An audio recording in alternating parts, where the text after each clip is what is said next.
Hello, do you like watching Naruto? And would you like to know who you would be if you got into anime? Then right now subscribe to the channel, like this video, and the last number of your like will indicate who you would be if you got into anime. For example, I would become Itachi, and you? Write in comments. Hello, do you like watching Naruto? And would you like to know who you would be if you got into anime? Then right now subscribe to the channel, like this video, and the last number of your like will indicate who you would be if you got into anime. For example, I would become Itachi, and you? Write in comments. Description: What if Naruto had decided to change, become stronger and smarter even before graduating from the academy? Naruto himself learns the truth about his parents, meets real friends, finds the secret hideout of the Uzumaki clan, and finds what he did not have: a real family. Prologue. Konoha. Evening. Naruto was returning home after another day of joking. Joking well today. These fools are probably still washing the Hokage's face of my drawings. Why don't they like them? It's beautiful, Naruto thought as he walked down the dark street lit by lanterns. Damn, I have to go home again. Well, at least I was treated to ramen, otherwise there is no money at all. Then Naruto saw two adults walking on the other side of the street, and a couple of children, who were 2 years younger than him, were running and laughing around them. Naruto's mood suddenly deteriorated. He never knew his parents. The old Hokage didn't really say anything about them. All that was known was that they died when the demon fox attacked the village. Going into the bend that led to his apartment, Naruto saw 3 men who blocked his way. Oh, the monster walks through the village. How does Hokage-sama allow this? He must be locked in a cage. I agree. There is no place in the village for someone like him. Why? Why do you hate me? What have I done to you? None of your business. Listen, Rinoi, let's teach him a lesson. Take our souls away. Come on, said his partner. Naruto jumped back. He became really scared of the anger that emanated from the men. But that didn't help him. Naruto was attacked from different directions, and after 5 minutes, after futile attempts to defend himself from the blows of adults, he fell to the ground and began to kick him all over his body. Within a few minutes after being beaten like this, Naruto stopped feeling pain from the blows. He began to cough up blood and think to quickly end it all. He already saw only the wall of the nearest house and the legs of the people beating him. 20 minutes later, the adults got bored. One of them walked up to Naruto and spat on him. I hope you're dead, he said, and walked away from this house. He avenged his father, who died 8 years ago. Although, if the boy survives, he will repeat it. Fortunately, the Hokage turns a blind eye to it. Naruto passed out, and only a trickle of blood trickled from his mouth to the ground. Hatake Kakashi, returning from the mission, decided to see how his teacher's son was doing. He could not help him, take him into education, but tried to help as much as he could. Approaching the house where Naruto lived, he saw a boy not far from the house, covered in blood. Naruto looked like one big bruise. Freaks. How is it possible with a child? This is disgusting, Kakashi thought as he carefully took the boy in his arms and carried him to the hospital. At the hospital, he waited until Naruto's condition stabilized, after which he went home.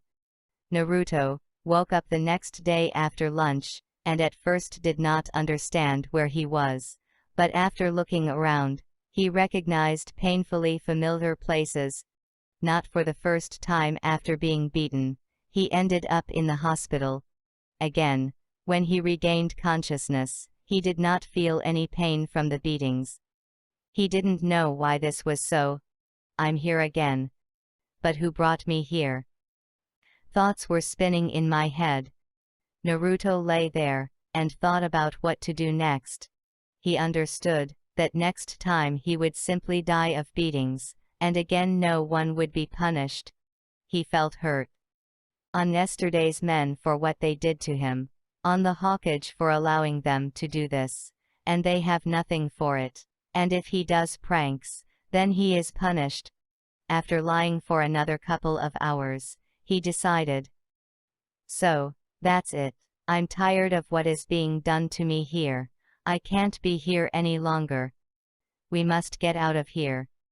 Naruto decided to run away from the village. It doesn't matter where.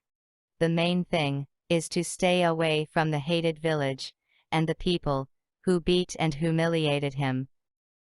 When he recovered and was discharged from the hospital, he ran home and was about to pick up all his things and run away, but realized that he just hadn't learned anything properly. He was a failure at the Shinobi Academy.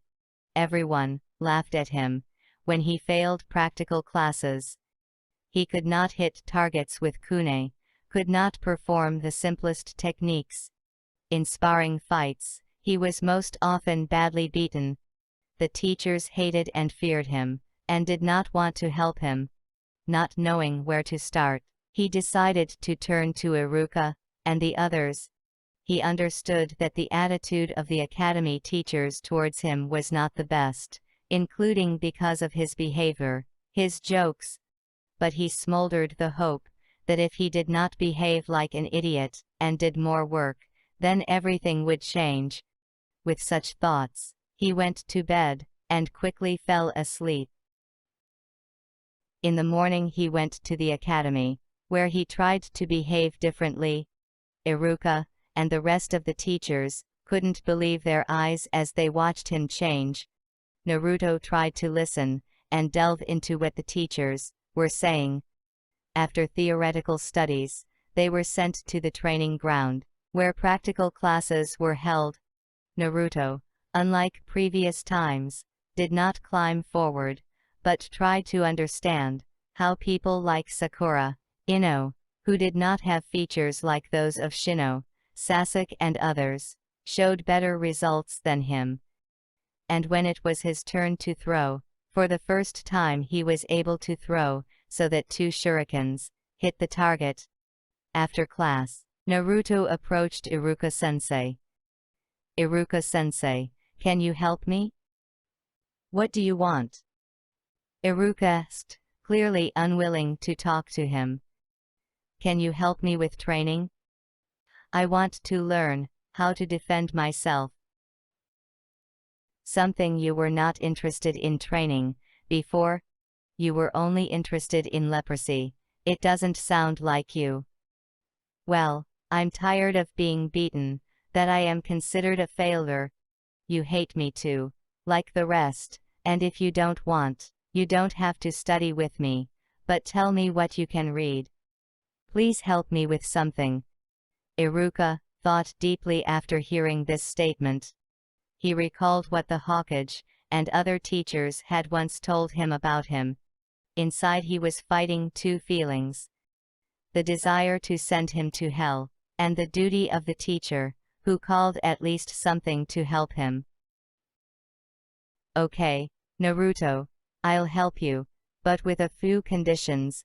First, you stop your pranks. Secondly, you have to prove to me that you really want to study. For this I will give you the scrolls. Third, training should not interfere with your studies at the academy. Fourth, you must change your clothes. I'm ready, but I only have enough money for food and these clothes.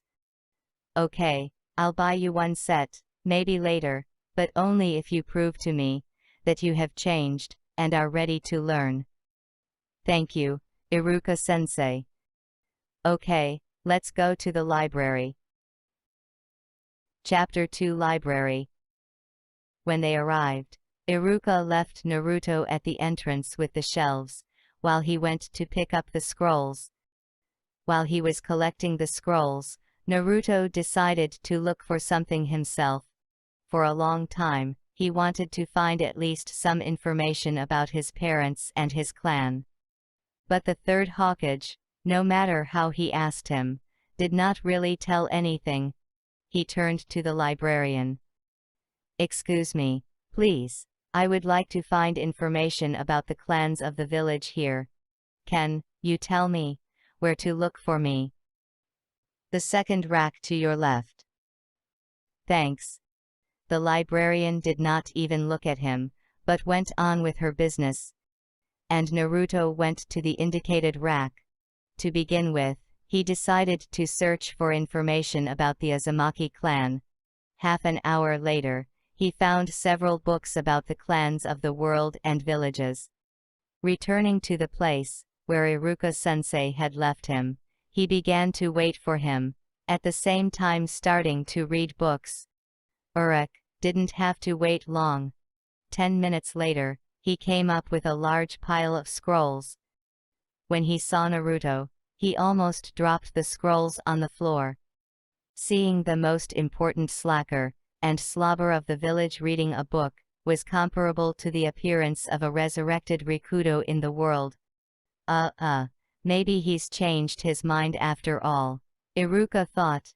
He walked over to Naruto.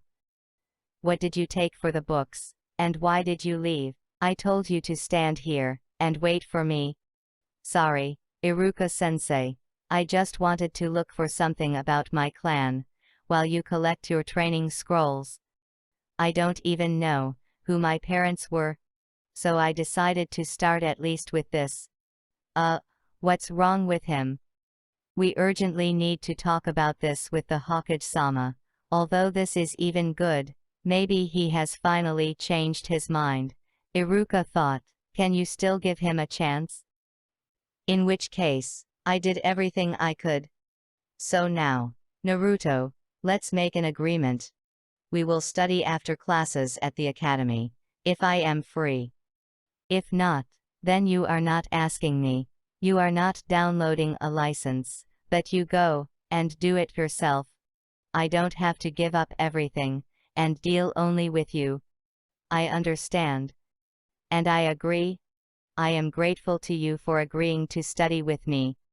"Okay, put these scrolls on me," Iruka said to the librarian. "Okay, Iruka-sama. What about the books?"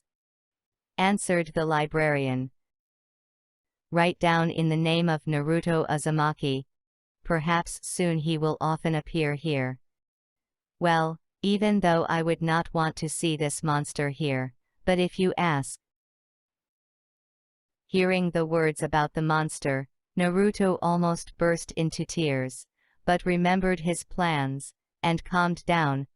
After finishing handing out the books, Naruto and Iruka left the library. So another life began for Naruto. Chapter 3: Naruto's New Training.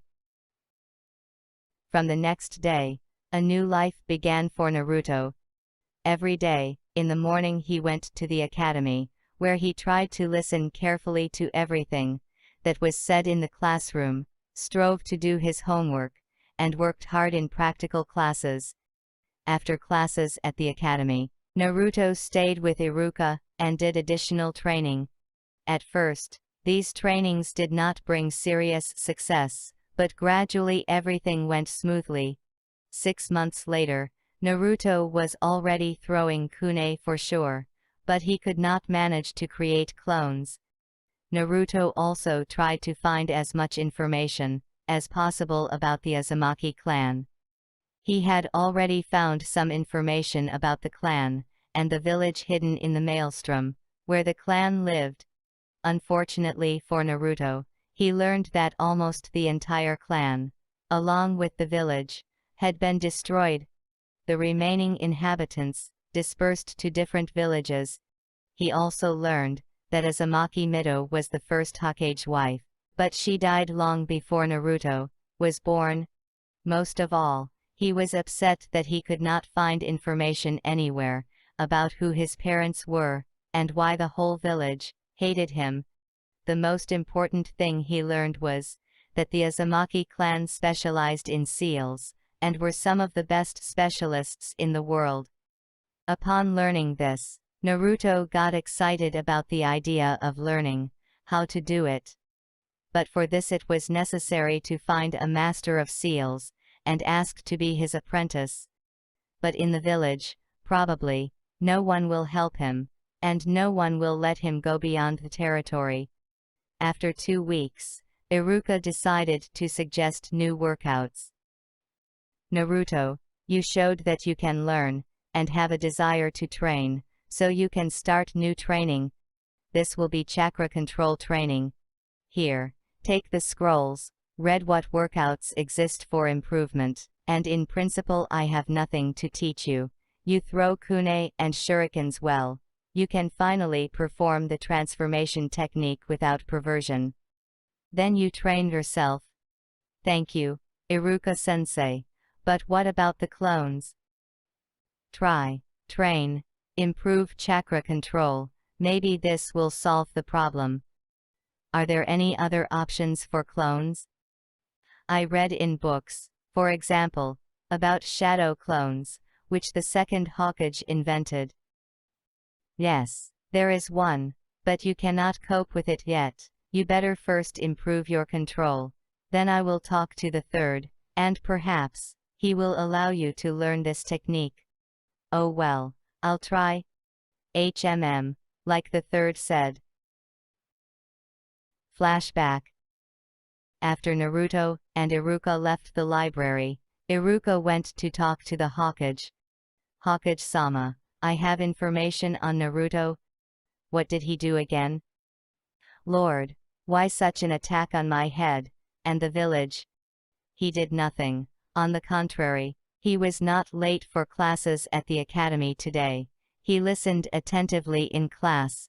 After practical training, he approached me with a request to help him with training. Myself? Yes, I was also surprised, and even more surprised, when he agreed to my conditions, that he would no longer be naughty and miss classes, and additional training would not interfere with his studies at the academy. And he agreed. Yes, and what should I do? Take care of it. You are still a teacher, and this is your duty. Perhaps this is what will save our village from his actions. Okay, but what should I teach him? I can train him in kunai and shuriken throws, transformation techniques and clones. This will most likely not be enough for him. Take care of this for now, and then we'll see. Yes, Hokage-sama. Iruka left, and the Hokage thought. Minato, it looks like your son is starting to become what you wanted him to be. End of flashback.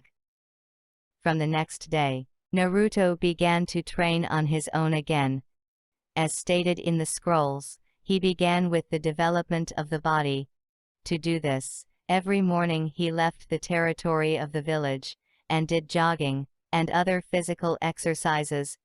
2 weeks later, he began to run fast, and also began swimming on the river near the village. After a month, he achieved results, and in sparring battles during classes at the academy, he was no longer a weakling. After physical training, he moved on to improve chakra control. First of all, as he read from the scrolls, he began by walking in the trees, but unfortunately, he did not succeed for a long time. And about 2 days before graduation from the academy, he managed to do it. Naruto had already finally decided that after the exam at the academy, whether he graduated from it or not, he would leave the village, where everyone still hated him. The only person who treated him a little differently was Iruka. But that didn't solve the main problem. The most important problem is to create a reserve of time for herself, so that they do not immediately begin to look for it. But for this you need to study the shadow clones. Chapter 4 Exploring Shadow Clones. Chapter 4 Exploring Shadow Clones. He found the teacher in his office. Iruka-sensei, can you help me? Remember you said you would speak with the Hokage, About the shadow clones if I improve my chakra control before graduation. Yes, I remember, but you just won't have time to study them before graduation. This is unrealistic in such a short time. But I need it. I read that with the help of them, you can learn techniques faster. Yes, but you have to understand that this technique has its drawbacks. Yes, I know. Not only experience comes from clones, but also fatigue, and the number of clones depends on the amount of chakra, and you have to be careful. I read everything I found about shadow clones. Okay, then let's go. I'll support you. They went to the Hokage residence, and on the way Naruto decided to ask Iruka-sensei a question that had long tormented him. Iruka-sensei, why are you treating me differently from the rest of the villagers? Already during our training sessions, I tried to get a job as an assistant for little money in order to buy normal food and clothes, but everyone drove me out. And you helped me with training. You know, Naruto, the main reason is the ability to calm down the life in the village a little. You remember one of the important conditions. I help you if you stop abusing the village, and as it turned out, you know how to keep your word. You changed my attitude towards herself. I see, but you do not know why everyone hates me so much that they are ready to kill. After all, several times they simply beat me half to death, and then somehow I ended up in the hospital, although I did not remember how. The last thing I remembered was a terrible pain in my whole body. I cannot tell you.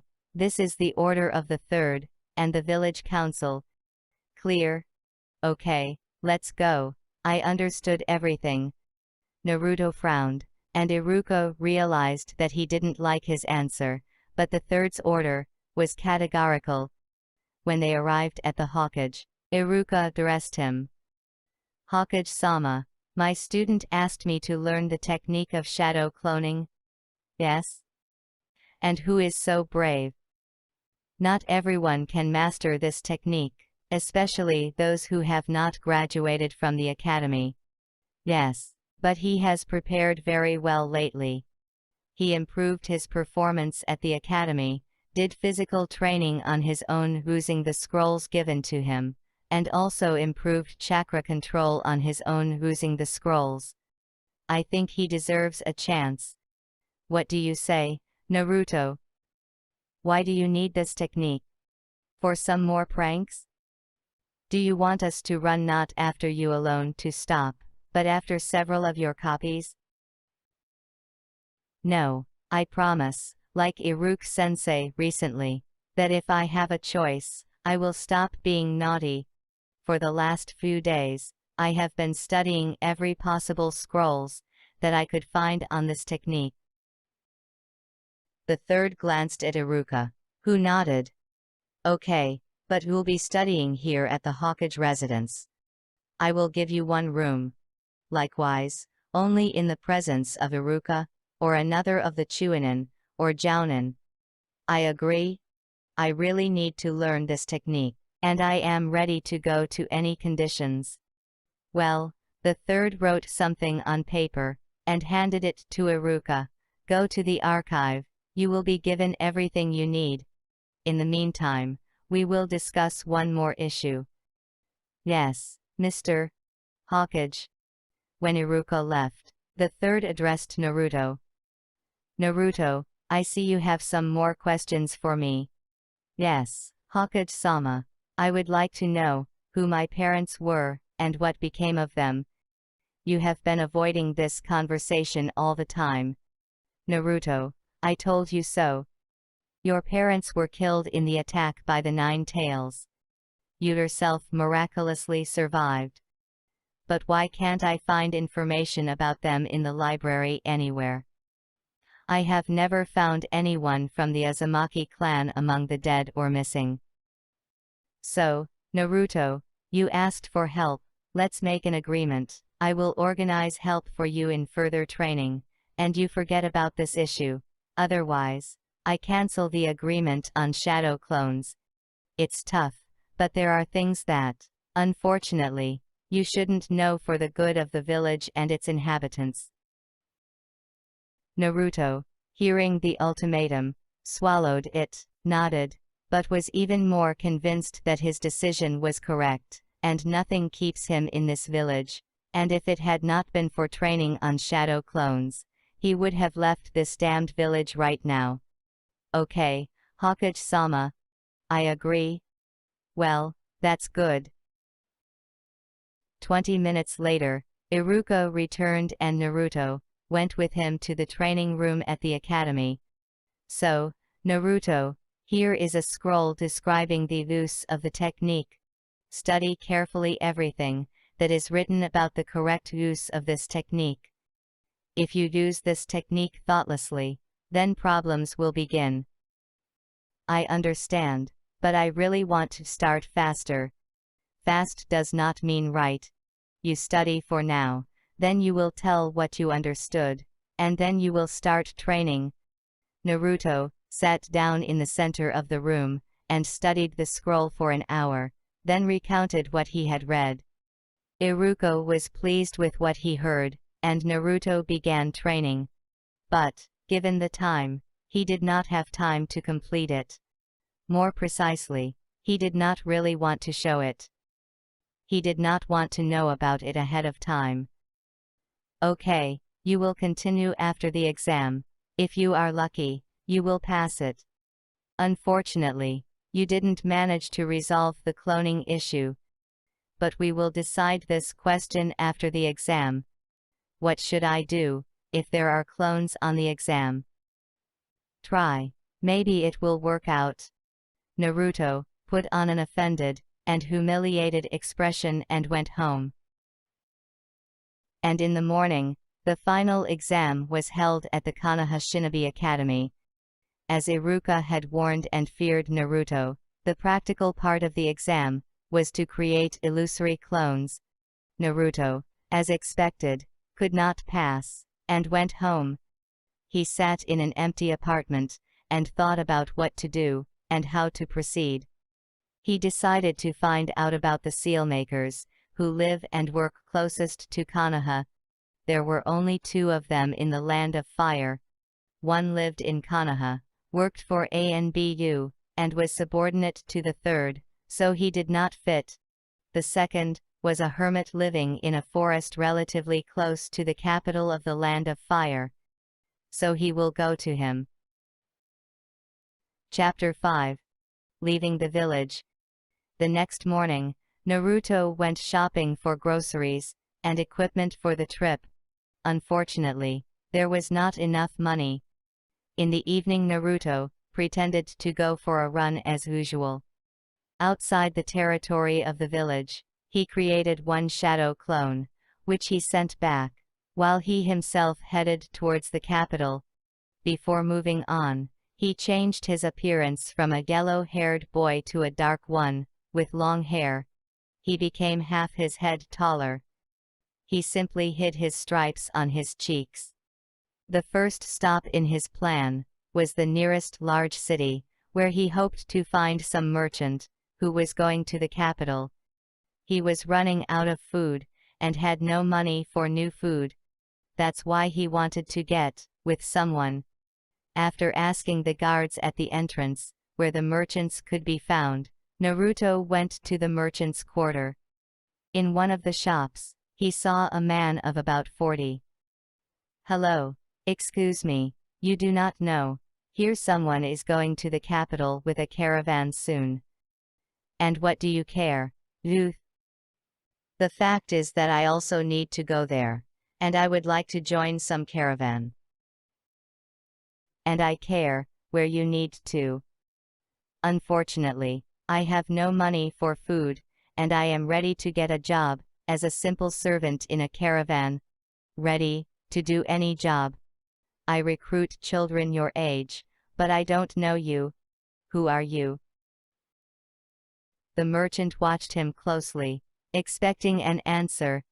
Naruto thought about it. He didn't want to say his real name. Firstly, he decided to leave everything in that life, which he did not want to remember, and secondly, by this name he could easily be found by the Hokage's bloodhounds. Perhaps one day he will return to the village, but it will already be another Naruto Uzumaki. I am Conran Shano. My parents died recently, and shortly before their death my father told me to go to his friend, who lives somewhere near the capital, in case of anything. And what is the name of this acquaintance? Keishu Orami. Keisha Orami? I've heard of him, and I can say that you are out of luck, but okay, I take you as a servant. You will eat like the rest of the servants, and after the journey you will receive money, like the rest. Such conditions suit you. I agree, this is even more than I could have hoped. Good. As I understand it, in this city you have no acquaintances, with whom you could spend the night. This is the address, where my servant lives. Here, take the note, give it to Oren-sama. This woman is the eldest there. She will feed you, and give you a place, where you can spend the night. Thank you. Sorry, I don't know your name. Tenzin Uroi. Very nice, and thank you for agreeing to help me. Not at all that. I just liked you. Although I can see that you are not saying a lot, I hope that you will not make me regret that I believed you. You will not regret. I will not let you down. Naruto started off, and the merchant looked at his back and thought. Interesting guy, I think I'll find out about him. Naruto went to the specified address. It turned out to be a small 2-story house. Near the house he was met by a man of Iruka's age. What do you want here, kid? Sorry, Tenzin-sama told me to come here, and give Oren-sama this note. Give it to me here. Well, go into the house, they will explain everything to you. Thanks. In the house he was met by a woman of about 30, who was Oren-sama. Naruto handed her a note from Tenzin. The woman looked at her, looked at Naruto in surprise, and said, Well, boy, welcome to us. I see you are hungry, but first you need to wash yourself. Oren-sama looked around, and saw a guy the same age as Naruto. Kun, see him out, and help him. Thank you, Oren-sama. A little food, and a roof over my head, is enough for me. I don't want to bother you. Nothing, you get no more than the other children Tenzin-sama hired for this trip. Actually, he's not hiring anyone new. Usually he only takes my guys, and very rarely someone from the outside. You somehow got him interested. By the way, what is your name, and where are you from? My name is Conran. I lived with my parents in the north. We lived in the forest until robbers killed my parents. On a similar occasion, my father told me to go to the capital and find a friend of my parents who would help me. I only had enough food and money until this city, and in order not to go alone, I decided to ask someone to be an assistant in the caravan. I am ready to do any work for food on the way to the capital. Well, what can you do? So a little bit of everything. I won't bother you. Well, go with Kun, and when you wash and change, come back. Naruto followed a guy his age towards a small building, where he was given the opportunity to wash and change. Clothes he was given more comfortable than the one that was on him. After having washed and changed into new clothes, Naruto returned to the house, where he was fed, and a place where he could sleep was determined. Falling asleep, Naruto sent a signal to the clone to dispel. The clone at this time was in his room, and read another book on clones. Upon receiving the signal, Naruto walked over to the table, and wrote a note for those who would be looking for him. I left for training. I will return when I become strong and gain the respect of everyone. Sorry, Iruka, you are the only one who treated me a little kindly, and I will miss you. But I don't want to live in a village that hates me. I hope you will be ashamed. After writing a note, he drew the symbol of the Uzumaki clan, and the name of Naruto below, after which he looked sadly at the Hokage mountain, and then dispelled. Chapter 6. Travel to the capital, and to the master's house. The original, having dispelled the clone, received the information that he had studied during these days, smiled at himself, and fell asleep. In the morning, Naruto, having breakfast with the rest of the servants, went to Tenzin-sama's house, where the caravan was going. There were already carts and shinobi guards near the house. To his horror, Naruto recognized them. They were Konokovits, but did not know him personally. Naruto was very quick to figure out what to do. He could not leave. All that remained was the hope that they would not recognize him, and that there would be no further excesses. An hour later, they set off. The road to the capital passed along the main path, and caravans were going to meet them. We got to the capital without incident. Naruto helped the trader and his family. At the halt, he participated in the arrangement of the camp, looked after the owner's little son. In general, he did the same as the rest of the little servants. During the journey, Naruto befriended both the boys and the trader's son. All the way, the boy was near Naruto, who did not push him away. Gradually, the merchant and his wife looked at it calmly. Arriving in the capital, Naruto approached the merchant. Tenzin-sama, that's all, we will have to part. I'll go further. Thank you for everything. I would like to ask where I can wash, change and return the clothes that you gave me. You can wash and eat in my house, and you can keep the clothes for yourself. You can consider this as part of the payment for your work. And you know, if you need help, you know where to find me, and just come. My family will always be glad to you, especially Carrie, he is attached to you. Thank you, I also became attached to him. He, and the rest of the guys, became for me those whom I needed so much time. I had parents, but I had no friends. Okay, as I understand it, you haven't changed your decision to go to Keisha? Yes, I will hope that he will accept me. If not, then I don't know what to do. It's okay. If anything, come, I'll help you. By the way, keep the money, you deserve it, and the merchant gave the money in the same amount as the others. Do you know where to go? To be honest, no. Only approximately. Okay, here is the address of the person who lives here in the capital. He is one of the few people who have a relationship with him. He will help you. Thank you, you helped me so much. I will never forget this. Okay, go already into the house, and good luck to you.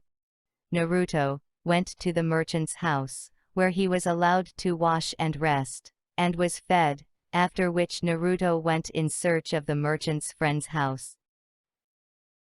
The necessary house was found not far from the merchant's house. It was somewhat reminiscent of the Tenzin house.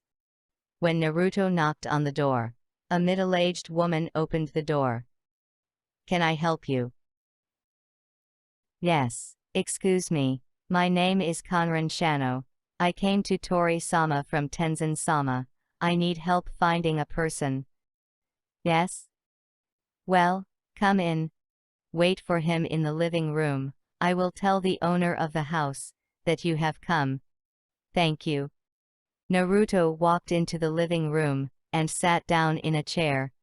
A few minutes later the owner of the house came down. Young man, I was told that you have a request for me. Yes, I came from Tenzin-sama. He said that you can help me find one person. And who?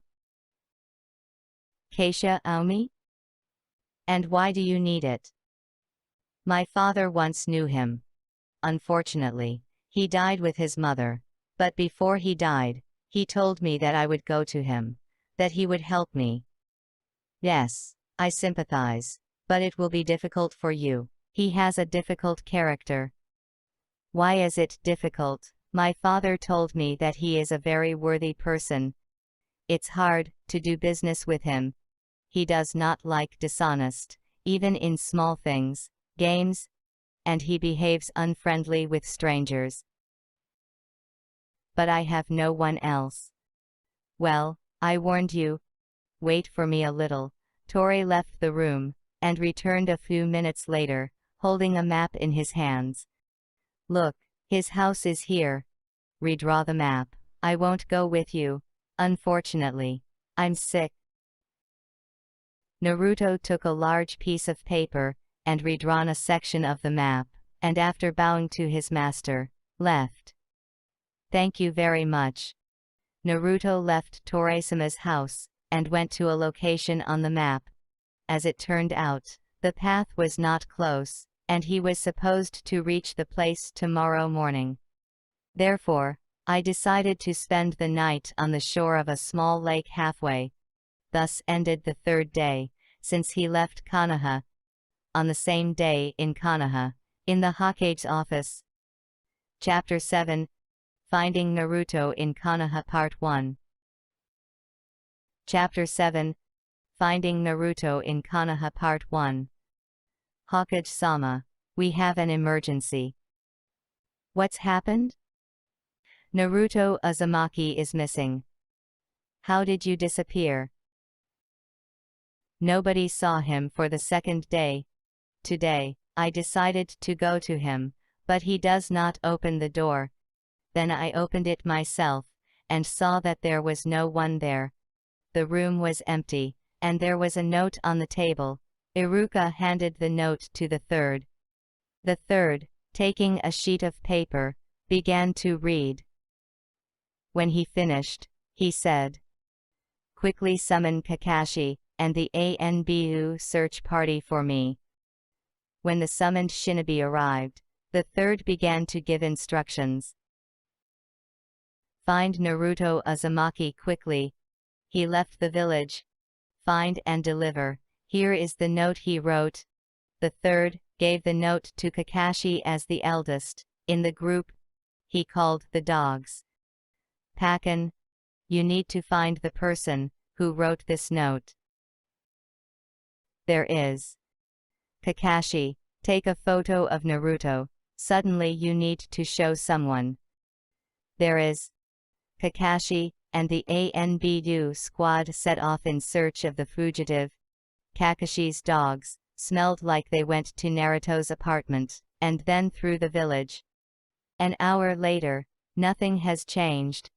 Naruto was everywhere, but all the time he returned to the apartment, and when he wrote a note, the smell did not move anywhere, but disappeared. But how is this possible? Kakashi didn't understand. Naruto seemed to have disappeared from the village. Kakashi decided to share the information with the Hokage. Hokage Lord, we couldn't find Naruto. He somehow moved out of the apartment in an unknown direction. As it disappeared, he could not do it. Although, there is one thing. He recently began to study the technique of shadow clones, but did not have time to show them until his graduation exam from the academy. That is, here is the cunning one. He left earlier, leaving a clone in the village, and then scattered it, being nowhere. Perhaps, as he wrote here, he went to training, but the question is where, and when he will return. You think he will return. You read that he is offended at the village, at the inhabitants, at me. And this is no longer for me. I told you that you could not lie to him about his parents. that you could not allow the beating of a little boy, and then pretend that nothing happened, that this is normal, that the son of the previous Hokage can be beaten half to death with impunity. He had no friends. The adults were forbidden even to be near him. He just had an anguish. How many times have I taken him to the hospital, after being beaten to a pulp? A little boy, with blood all over his body. You and your advisors are to blame for what happened. And when I return him to the village, if I finally find him, I demand that you tell him the whole truth. Let's see, now the main thing is to bring him home. Otherwise, I have no idea what the advisors will do. They will be hunted for him. He will become an S-class criminal. Is that what you would like for Minato's son? No, of course not, but I'm not going to tolerate such an attitude towards him anymore. Naruto has a right to know the truth about his parents, and I don't care what your advisors say. The only people whose opinion in this situation I would listen to are dead. It's Minato or Kushina. But not advisors. Your actions ruined the life of a little boy, and when he got tired of it, you say how ungrateful he is. Everything. I have nothing to say. I'd better go and find Naruto. Kakashi folded the seals and disappeared into a cloud of smoke. And Saratobi Horizon, he is the third Hokage, sat and understood that Kakashi was right, and only prayed that he would be able to return Naruto before the advisors and Dans knew about it. But he understood that time was short, and then everything would end. Kakashi left the third's office, puzzled over where to find Naruto. Trying to analyze the last days, he realized that things had started to change after the last beating. He decided to talk to Iruka, with whom Naruto had a better relationship. He found Iruka at the academy. Iruka-sama, I can speak with you privately. Yes, of course, let's go to my office. When they entered Iruka's office, Kakashi put up all possible barriers, and then began a conversation. So, I don't know if you know, but Naruto fled the village a few days ago. WHATTOOO? Yes, let's start in order. And Kakashi told about the events of today, at the same time showing Iruka a note. Iruka, after listening to everything, sat silently for 5 minutes, and thought about something. Yes, although you can understand him, but it turns out that he thought of all this before he turned to me for help. He wanted to learn how to defend himself before leaving the village. Damn, he deceived me. How can I help in the search? Think where he might have gone. You have been with him most of all in recent days. Iruka thought about it, but nothing came to mind. Listen, Kakashi-sama, let me think it over, and then I'll tell you everything. Well, I'll come to you then tomorrow. Iruka decided to go to the library to figure out where Naruto might have gone. But I found nothing unusual. Naruto borrowed mostly books about the Konoha clans and the Uzumaki clan. Racking his brains for a long time, he decided to take the books home, and until late at night, he tried to find a clue. Late at night, sitting at the table, he fell asleep without finding anything. Chapter 7. Finding Naruto, in Konoha Part 2. In the morning, Kakashi came to see Iruka. Well, did you find anything? Not yet. I just took the books that he borrowed at that time in the library, thinking that there might be a clue. Come on, the Konoha clans, and the history of the Uzumaki clan. It looks like he tried to find some information about the parents on his own, but was unsuccessful. Yes, in our village there is no information anywhere about who his parents were. This is the Hokage-sama's decision. What do you think Naruto began to do when he found out that the information was removed? I don't know. I generally cease to understand this child. What if he decided to go to the ruins of the Maelstrom? But he doesn't know where to go. Yes, but we have a map of the world in the library. We need to find out if he took the card. They went to the library, and it turned out that Naruto was not studying how to get to the Maelstrom, but was looking for a way to the fire capital. But why should he go to the capital of fire? There he will not find anything either. But somehow he studied it. And if he was not looking for information about the parents and the clan, but as he wrote, he went to training. But the question is, training for what? What does he want to find in the fire capital? Need to think. Maybe connect someone from the Nara clan. Strategist? Is it worth it? I realized that the Hokage-sama didn't want Dans and the advisors to know that Naruto had escaped. This means that there should be as little information as possible about this. But the Nara can help us find faster. We might not find Naruto at all. He can be taken away, kidnapped by other villages, or he will die. I understand and agree, but you only need to ask a person who has been tested many times. I think Shikaku. He does not like Dan's policies and advisors, but being smart, he tries not to show his face. I see. Okay, then we need to talk to him.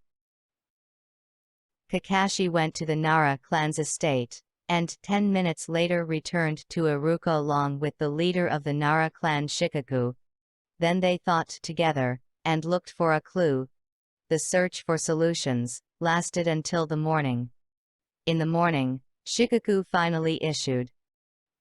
Looks like he found. Of course, not this guy, but the only place where he could go is to the Master of Seals, who lives near the capital of the Country of Fire. But what does he want there? Look, you said yourself that he was looking for information about his parents and the clan. He found nothing about his parents. So he tried to find out about the clan. What do we know about the Uzumaki clan? Well, they are long livers, and also, well, they were some of the best printers. Perhaps he decided to become the same, by going to study with some master, said Kakashi, clutching his head. Exactly, and now the question. Who are the best seals masters in our Country of Fire? Karen-sama and Keishu Orimi. That's right, now let's think about who he will go to. Well, it is wiser to Karen-sama, he is closer. That's right, there are only 2 buts. He trusts no one in the village except you. That is, he went to Keisha. It means that we also need to go to him. What do you think Keisha will do? Honestly, it's hard to say. In general, few people can predict his actions. So, of course, then we must go to him. Kakashi, what are you going to do with Naruto when you find it? If he refuses, will you drag him by force? I do not know. If he just comes back here, they'll put him in a cage somewhere. I do not want it. He didn't deserve this, so I don't know what to do yet. But I have to find him. And it's better if I do it than the advisors and Dans. So Kakashi went in search of Naruto. Chapter 8. Meeting with Keishu Aomi. Unexpected news. Naruto woke up in the morning on the shore of the lake, where he spent the night. After having a bite, he set off on his way. 3 hours later, the boy found the house, where the Master of Seals lived. The house was small and wooden. It was evident that one person lived in it. Around the house, Naruto found many unfamiliar seals that activated as he passed by. The house was located on the shore of a small lake. Naruto, remembering what he was told about Keisha, decided to be as polite as possible and knocked on the door. It was opened by a man already aged with a beard. "What do you want, guy?" "Sorry, please. My name is Naruto Uzumaki. I'm looking for Keisha Aomi." "Uzumaki? I haven't seen Uzumaki in a while, but you don't look like a member of this clan." "Yes, but the fact is that I do not know who my parents were, and this name is the only one that I have." "Do you know who your parents were?" "Okay, come in. There is no need to stand outside."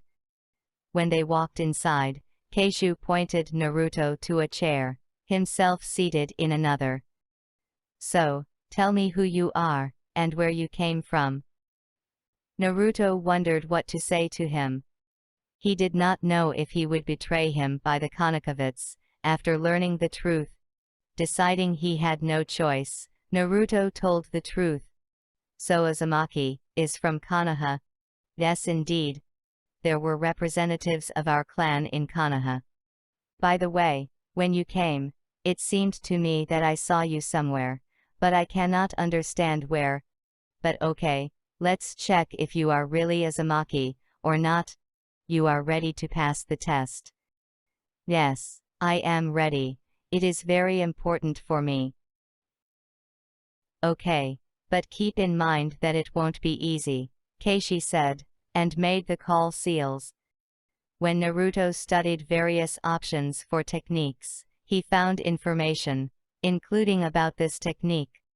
A black wolf appeared in front of the old man. "Meet. This is Token. He is a member of the Wolf clan, who have long been associated with the Uzumaki clan. Token-sama. This is Naruto Uzumaki." "Uzumaki."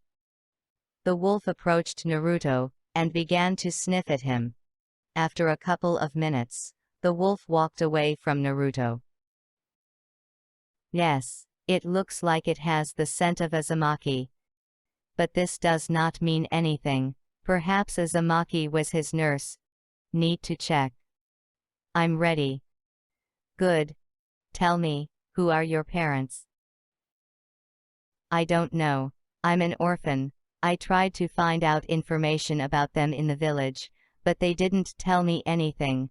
The Hokage-sama refused to tell me anything, and threatened that he would refuse to help with training, and not only Hokage. That is, you escaped from Konoha. Only this was not enough for me. The fugitive Konoha shinobi. I am not a shinobi. I could not graduate from the Shinobi Academy.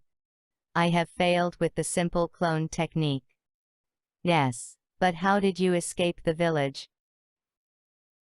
"Well, it's a long story," and Naruto talked about his adventures that happened to him in the last months of his life in Konoha.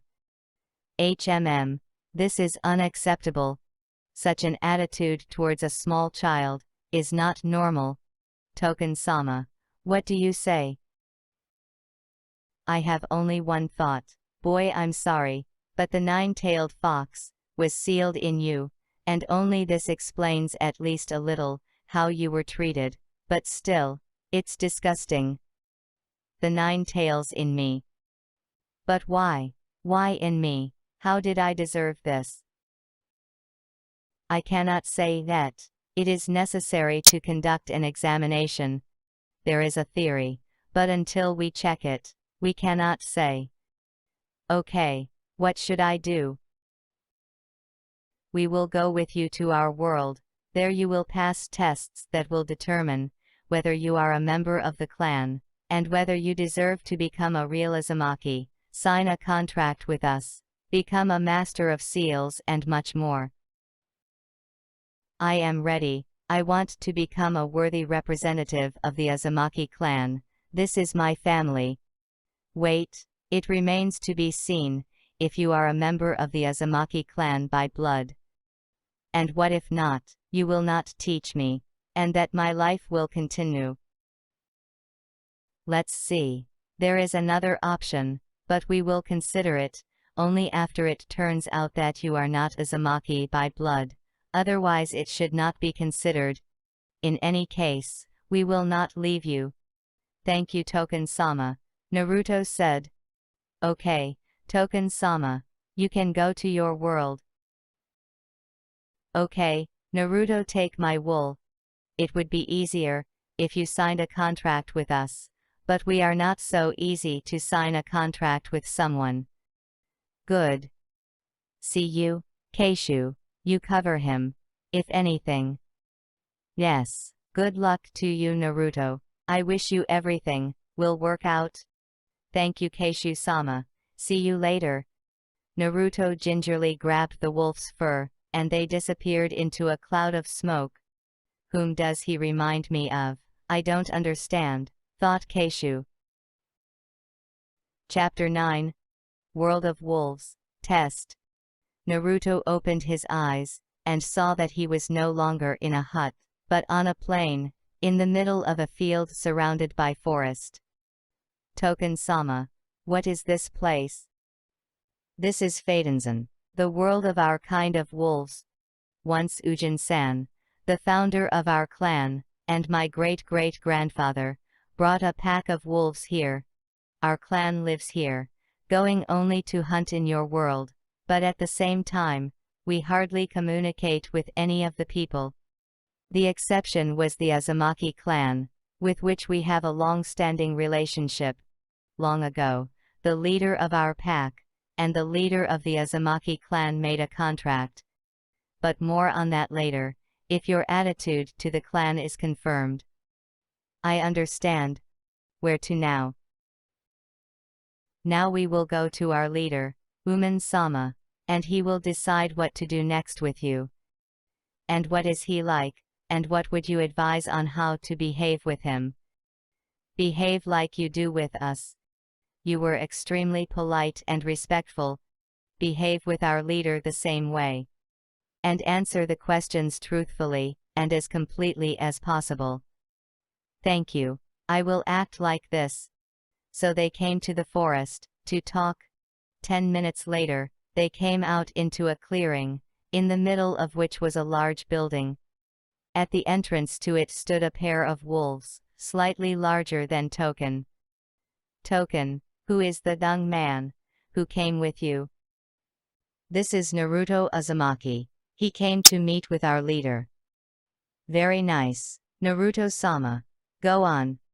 When they entered, Naruto asked Token. Token-sama, excuse me, but you can ask. Why did the wolves let us in here so easily? After all, I could make you lead me, threaten with something, and by going inside, I could harm you. Do not make me laugh, cub. You are 12 years old. They would feel if you wanted to harm our tribe. We have a flair for evil. Besides, you do not have a strong, but tangible smell from Uzumaki, and our attitude towards the clan has always been respectful. So don't be surprised by this. I see. What is this building?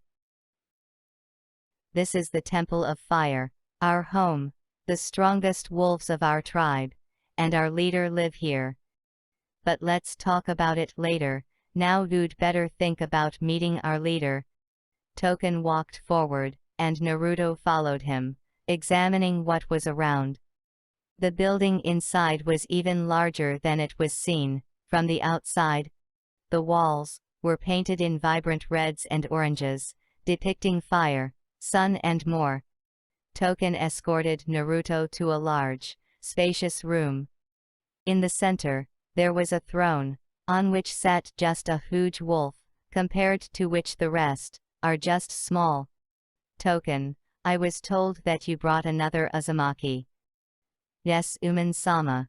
This boy's name is Uzumaki Naruto. He wanted to check if he really is Uzumaki. He doesn't look like Uzumaki in appearance. Yes, I can smell Uzumaki, but not pure, as if he. I see. Come here, cub. Naruto nervously walked over to the wolf. Who are your parents? I don't know. I'm an orphan. I do not know who my parents were. According to the old man third, they died almost immediately after my birth, during the attack of the nine-tailed fox on our village. Who is old man third? This is the leader of our village, the third Hokage. He is the strongest shinobi in our village. I see, but you yourself did not try to find information about the parents. Don't you wonder who they were? What clans they belonged to? Interestingly, and I tried to find, but in the library of the village, that the fourth Hokage saved the village, but neither in the lists of the dead, nor among the inhabitants who lived then. I did not find my own. I don't understand, as if I came out of nowhere. I see, and you decided to go to find information about the parents? Well, or at least about the clan. I want to become a worthy representative of the Uzumaki clan. I want to return this clan to the levels at which they were. Well, what are you going to do with those who beat you, who lied to you? Naruto thought for a few minutes, then said, nothing. I no longer feel hatred for either the village or its inhabitants. Let them live their own lives. How about returning to the village? Not now. I want to be strong enough first to be respected. This is what I wanted to hear. I do not know if you are by Uzumaki blood, but your words are the words of the true Uzumaki. But to make sure who you are, let's do one analysis, which should either confirm your clan membership or refute. I'm ready. Okay. Uman barked something, and a medium-sized wolf entered the room, put a scroll in front of Naruto and unrolled it. In the center of the scroll were painted characters that Naruto could not understand. Drop blood in the center of the picture. Naruto cut open his left palm, and did what he was told. A minute later, the symbols on the scroll began to change, and as a result, two symbols were formed on the scroll, one of which, to Naruto's delight, was the symbol of the Uzumaki clan, and the second was the symbol of the fourth Hokage. Interesting. An unexpected result. Uman-sama, what happened? Why are there two symbols, and why one of them is the fourth Hokage? Well, that only means one thing. First, I can congratulate you. You are Uzumaki, your mother Uzumaki, so you have the right to revive your clan. Secondly, the second symbol is the symbol of your father, so we can congratulate you on this too. Is my father the fourth Hokage? Naruto said, dumbfounded, looking at the wolf. But this is incredible, this is shocking. Yes, now about the test that we have already talked about. I'm ready. Good. So, you have already passed the first test, when I asked you about what you want, and about your attitude towards those who treated you badly and even horribly. You showed that you do not hold evil in your heart. By this you showed that you accepted the principles of the Uzumaki clan without even knowing it. The second test is to test your belonging to the Uzumaki clan. And now, finally, the third thing is to test your shinobi skills. Now we will go to the training room, and you will show everything that you can. Then we will understand whether it is worth training you at all, or we will waste time. But I do not know much. No one coached me almost until graduation. I tried to learn everything myself, and only at the end Iruka-sensei agreed to help me with his advice in training. I've learned a thing or two, but I'm not sure if it will be enough. Let's decide whether it's enough or not. Okay, I'm ready. Well, then let's go to the next room. the wolf got up and walked towards the right door. Naruto and Token-sama followed behind him. Coming out through it, and passing through several more doors, they went down one floor, and entered a spacious room. This is where you will show your skills. Do not be afraid to use all your strength. Here all the walls, ceiling and floor are reinforced so that they will withstand all techniques and any blows. Naruto went to the center of the room, and decided to start by using a technique he had already learned well: shadow clones. Naruto folded the seals, and created about 20 clones. Naruto, are they just illusory clones? No. These are shadow clones. Unlike the illusory ones, they can use the techniques of the originals. Also, all knowledge from the clones is transferred to the originals. The number of clones depends on the amount of chakra I am using. The downside is that with experience, fatigue is also transmitted, and this is difficult to control. Did you invent them? No, not long before graduation, I was allowed to study this technique Old Man 3, and Iruka-sensei.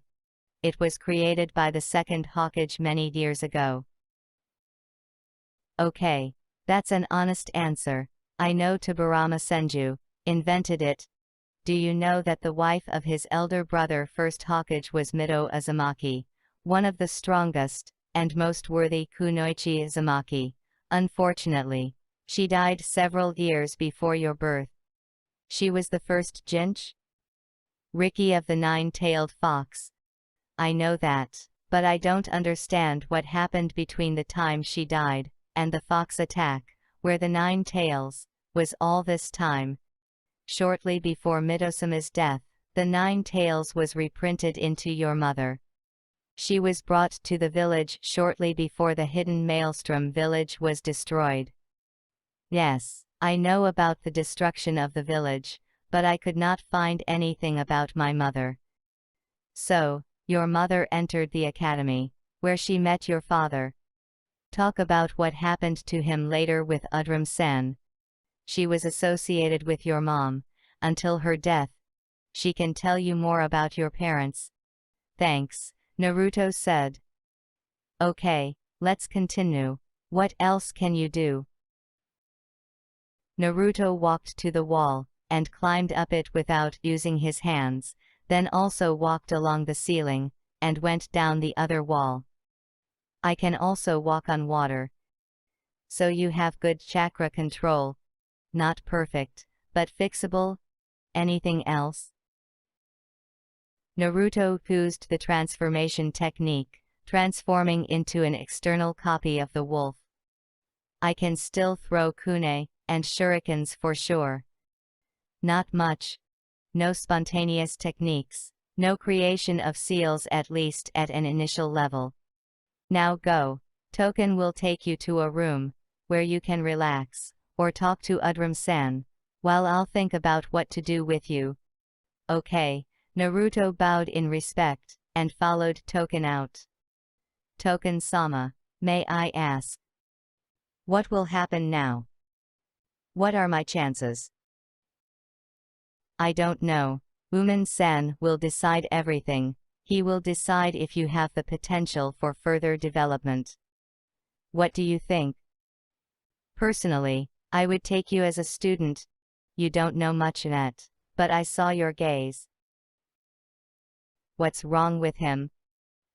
You had so much desire in your eyes to show yourself, and that you will do everything possible for us to take you as a student. In addition, your shadow clones will help in training. Clear? You are right. I really want to become your student. I know. Okay, wait here. I'll go for Udram-san. You can talk to other wolves, if you want. You are a guest here for us, so you can feel calm. No one will touch or offend you. We have respect for guests. Thanks. Chapter 10. New friends. Acquaintance with mom's friend. Meet the clan leaders. The token came out, and Naruto decided to look around. Nearby, he saw a group of wolves discussing something. Deciding to get to know them, and walking up to them, Naruto waited until they finished and addressed them. "Sorry, please, I do not know your name. This is my first time here, and I wanted to ask. Who are you, and who let you into our temple?" "Sorry, I did not introduce myself. My name is Naruto Uzumaki, and I came with Token-sama to meet your leader." "Are you Uzumaki?" "You don't look like Uzumaki." This is the most popular question I am asked today. My mother is Kushina Uzumaki. She died almost immediately after my birth, just like my father Minato Nameku's. So you're half Uzumaki. Then it is understandable. I am glad to welcome you to our world. My name is Ure. What did you want to ask? This is my first time here, and I have a bunch of questions. Why are your walls painted in vibrant reds and oranges here? What do you know about our tribe? Not much.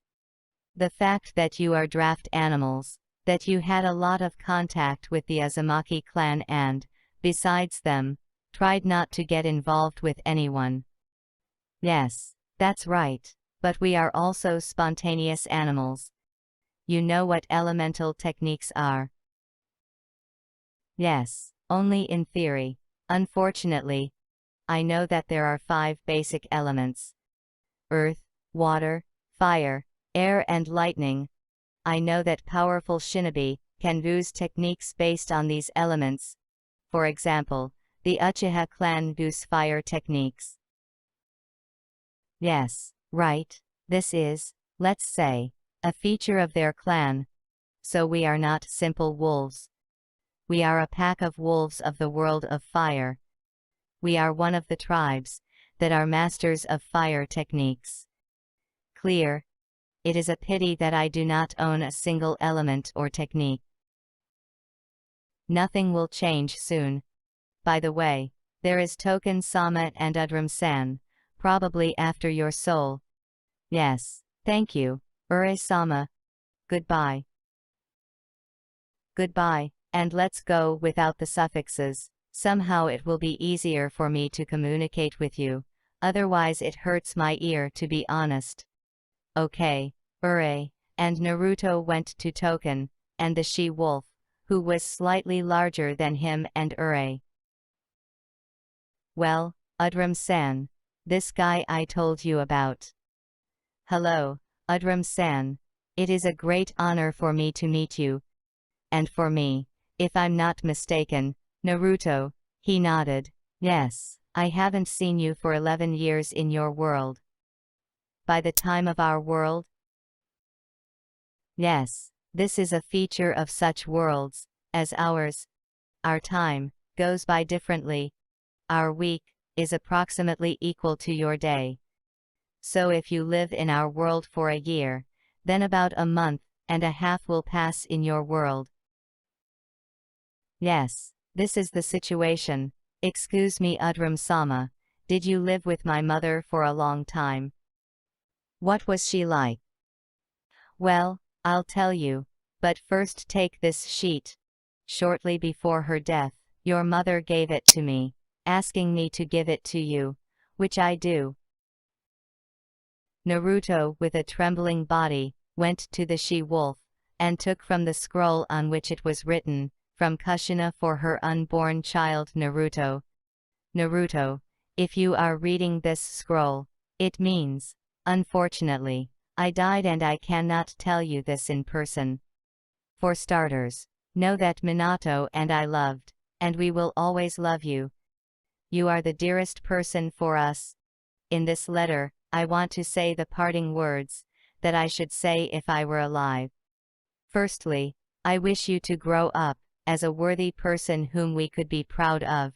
Do not offend the weak, eat well and meet a good girl and be happy. Secondly, be careful and do not trust the advisors of the Hokage and Dans. You can completely trust Jiraiya. who is your godfather, and Tsunade Senju. She is my distant relative, and will help if anything. Further on the sheet, the principles of creating various seals were described, as it was written, the personal development of Kushina. After that, a map of the Vadorata village, and the location of some place there was drawn. Naruto decided to go there later. Naruto could hardly hold back tears as he read his mom's letter. Mom, Dad, I miss you. Udram looked at Naruto and said nothing. She understood that Naruto needed to be alone now. 5 minutes later, Token approached Naruto. Naruto, Uman-sama is calling you. He made a decision. Hey Naruto, get up. Wait, Token, let him recover. And what happened to him? Like when I left, he was normal. I gave him a letter from his mother. I see. Okay. Don't. It's okay. I'm ready. Thank you, Udram-sama. This letter was very important to me. I know. Okay, go to Umnu-sama. Then I'll see you again. Naruto and Token walked back to the throne room, where they were already waiting for him. So, Naruto, I thought it myself, and consulted with the leaders of our clans, and made a decision. But first, I'll introduce them to you, from left to right. The first is Aten-sama.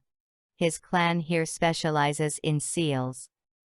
Hello Naruto, I heard that you want to become a master of seals? Hello Aten-sama. Yes indeed. I want to be a worthy representative of my clan, who were the masters of seals. A worthy desire, and I am ready to teach you. But bear in mind, it will be hard for you. If you are ready to study long and hard, then I agree to teach you, but if you agree, then there is no turning back. I'm ready. Okay, now the second is Korin-sama. She is a master of fire techniques, both defensive and offensive. She is the most powerful master of fire techniques. Naruto Uzumaki, unfortunately, I can't start teaching you fire techniques yet. First, you will have to undergo training from my colleagues, and then you will learn the basic fire techniques. Only then can you start training with us. I understand and am ready to endure and study hard. Let's see. Usually human babies your age don't like diligence. But, perhaps, you will become an exception. And the third is Kunien-sama. His clan specializes in speed and strength. Its members are involved in the delivery of messages, as well as the protection of buildings. You've already seen the members of his clan. I'll take care of your physical fitness, increasing your speed of movement, as well as the accuracy and power of punches, and improving your chakra control at an even higher level. I think you should study at the same time as my clan and the Aten-sama clan. You can create shadow clones. So they will start teaching the creation of seals. And you will train with my clan. Oh sure. So, at the end of the trainings with the clans present, you will become an apprentice to me personally. I'll do your final workout. In general, we made a decision about your training. As you already understood, you have been accepted as a disciple. I will also take care of teaching our style of fighting with melee weapons. How will the training take place, and where will I live? About training. You will train in each clan from the very beginning together, with other young wolves. If you get something faster, then you will go through the next stages faster. At each stage after training, you will take an exam.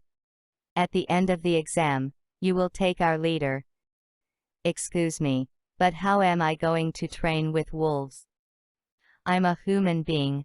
I will be a black sheep. If you don't We will sign a contract with you, and I will teach you a technique that will allow you to turn into a wolf for a certain period. This will allow you to be closer to us. By the way, almost all of our wolves can transform into a human species.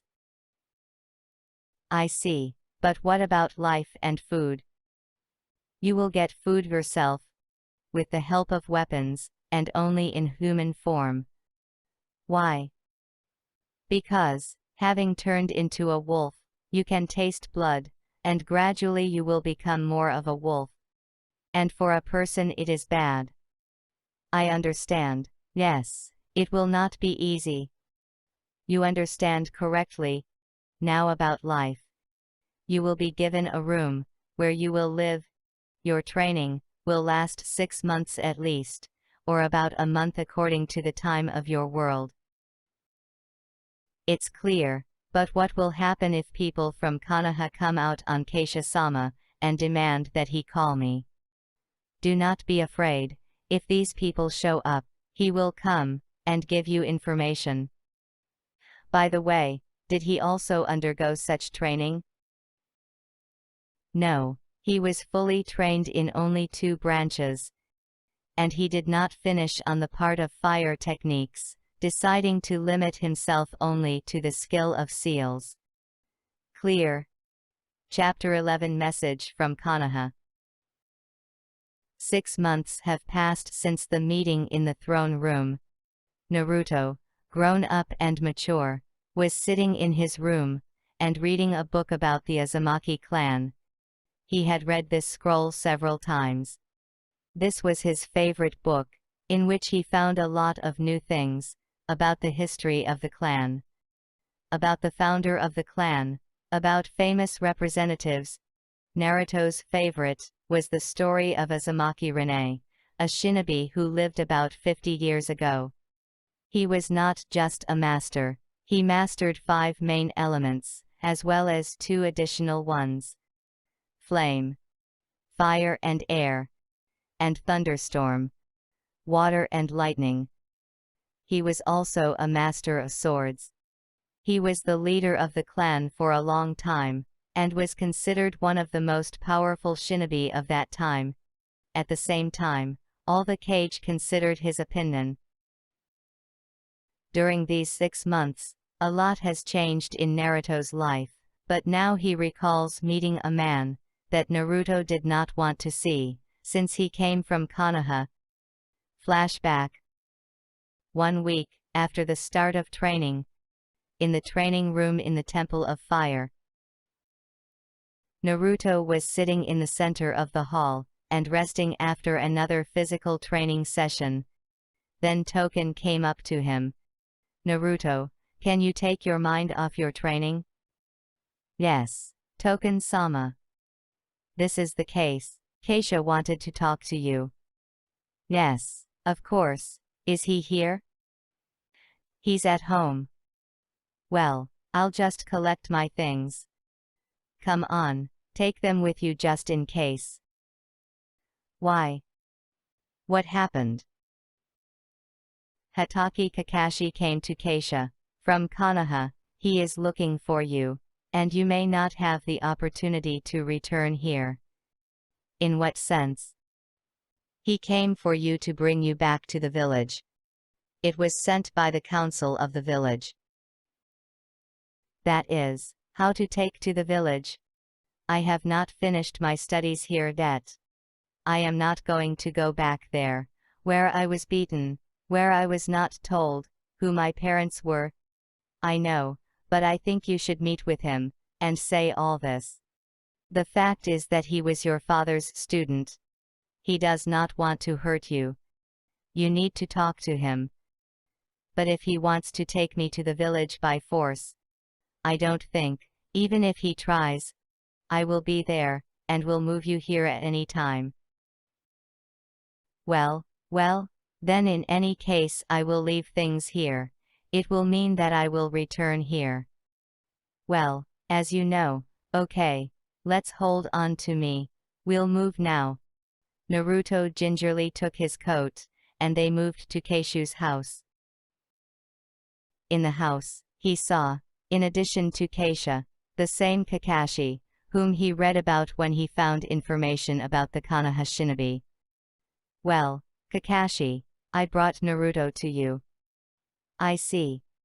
Well, hello Naruto, you don't know me, but I took you to the hospital several times, when I found you beaten up. So it was you. Yes, I came for two things. First, find out why you left the village where you lived. Why didn't you talk to Iruko or the Hokage? You could tell them about your problems. Secondly, when are you going to come back? I will answer your questions, but I ask you to answer one question first. Why? Why didn't you help me with my training? You are not ashamed of the memory of my parents. You are not ashamed in front of the teacher, that you left his son to the mercy of fate. You watched how they beat me, how they deprived me of my childhood, and you didn't care. The most you did was take me to the hospital, so that I would not die. Kakashi stood silent, trying to digest what he heard from Naruto. He somehow found out the truth about his parents, and understood how he, like the third, and the others were wrong. He now saw in front of him not a weapon, as his advisors wanted to see, and even less a monster. He saw just an offended child, who was deprived of his childhood, and at the same time there was neither anger nor hatred in his words. There was only resentment for the injustice. Sorry Naruto, I do not know what to say. I was afraid of this day and these words. I understood that someday you will ask these questions, and I will not be able to answer them. And what? How will you justify yourself now? And how do you want to convince me to return to the village? I have an order from the leadership to return you to the village.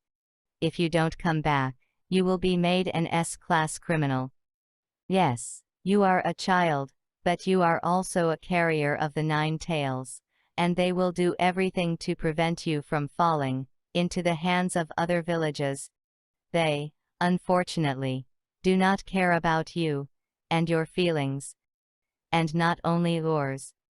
When I wanted to take you to me, they gave me an ultimatum. Either I leave it as it is, or I will have problems. So what? Do you want to change anything? Stop all that hell that was happening to me? And by the way, if I'm not mistaken, I'm not a shinobi of this damn village, with its damn rules, and its damn advisors. So, are you going to run away from bounty hunters all your life? No, I will return to the village, but it will not be the same me, who was before. I will come back stronger, and gain respect for myself. For this, I will continue my training with the wolves. I'm going to be worthy of the Uzumaki name. I'm going to become a master of seals. Okay, I agree with your wish. But what do you suggest me to do? Go to the Hokage, and tell him that you will not return to the village until you become stronger. And what will the advisors say? Tell them you didn't find him. But for how long? For a month at least. During this time, I will have time to finish training with the wolves. Month? We have a Chunin exam in a month.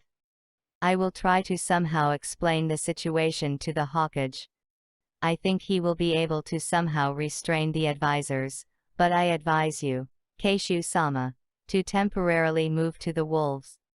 If, nevertheless, Dans and the advisors somehow find out that Naruto has gone to you, then they will come to you, and then they will find out everything, and make you call Naruto. Yeah, scattered. I will not give offense to my nephew. Nephew? That is you? Yes, but far enough. The thing is, your mother is my second cousin niece. It should be borne in mind that there are few of us Uzumaki left, and we must stick together, otherwise even those who are will disappear. I see, So we decided on that. Naruto, go back to the world of wolves, and if there is any news, I will relay it to you through Keisha. Good. And this?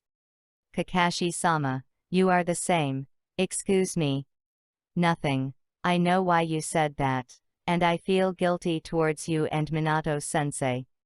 And now I am glad that you decided to continue the path of your ancestors. Thanks. I will become worthy. I know. You are very similar to your father and mother at the same time. Outwardly, he is purely a father, but in character he is similar to both. Yes, Udram-sama told me. And who is it? The she-wolf, who was friends with my mother. I see. Okay, I'll go. I was glad to meet you, Naruto, and with you, Keishu-sama, and with you, Token-sama. Naruto and Token returned to the wolf world, and Naruto continued training. End of flashback. Chapter 12. Kakashi and Hokage's conversation. The first stage of training, with wolves. After speaking with Kakashi, Naruto continued his studies. Naruto began practicing training techniques with which he could transform into a wolf, and back again. This was no longer a simple transformation technique. This was a higher level. That is, the transformation was not only externally, but also in terms of smell and chakra. Before training this, Naruto signed a contract with the wolves, and received a wolf seal on his arm. When Naruto saw the seal, he asked Uman-sama. Smart-sama, what is this seal? And why is it needed? This seal will make it easier for you to turn into a wolf, and back. It will also give you more opportunities in the future. But we'll talk about them when you finish your full training with us. How to use it? It's simple. Send chakra to print. Naruto tried it. When the chakra reached the seal, it lit up. Now fold the seals of transformation, but change them a little. Look at this scroll. There are written seals that you need to use, and the order in which they are folded, and in general, everything you need about this technique. Naruto took the scroll, and began to read. An hour later, he started training. At first, he did not succeed right away. But after 2 days, he finally turned into a wolf. It took a few more days to adapt to the species. I had to get used to moving on 4 legs, and so on. And now, 5 days later, Naruto began training in the clans of Diana, leader of Orin, and Forina, leader of Aten. Most of the training took place in order. Naruto created several dozen clones, which he sent to the clan of Master Seals. They were supposed to study the seals, while he himself remained with the Forina clan. The first month, Naruto, along with the clones, went with young wolves to begin classes at the local physical training school. During this month, he improved his physical fitness through running and exercise. He also first together with others, and then independently began to hunt in the nearest forest, and fish. Udram-sama helped him learn how to cook meat and fish. Also, a week after starting training, Naruto began to put weights on his legs and arms. Naruto was also trained in taijutsu and melee combat. At the end of the month, Naruto was physically stronger than at the beginning. He chose a short katana as his personal weapon. At the same time, Naruto was studying seals at the Seal Masters School. Here everything started from scratch. Naruto, and the rest of the wolves, practiced in human form as it was easier to start learning seals. For a month, Naruto learned how to create basic seals, such as sealing certain artificial things. Kunai, shurikens, food products, with which there were problems so that the products did not spoil, and did not turn into an incomprehensible slurry, as it was at first. A month later, his teachers on seals and physical training approached him. Naruto, well, you are great. You have proved once again that you are a very talented young man. You took the first course in our world, and you were one of the best in your group. Rest today, and tomorrow you will have 2 exams. In the first half, you will take the exam with me, then with the foreign clan. In these exams, you will show what you have mastered this month. Yes, Naruto said. In the evening of the same day, Token came to Naruto, who, as it turned out, belonged to the foreign clan, and was supposed to study Naruto in his 2nd year. Naruto, Kakashi has arrived, and would like to relay information from Konoha. Okay, I'm just free for today. Token moved to Kakashi, and summoned Naruto. Hello Kakashi-sama. I was told that you have news. Yes, I met the Hokage-sama. So what? He ordered to drag me to the village at any cost? No, thank God. But the conversation was not easy either. Flashback.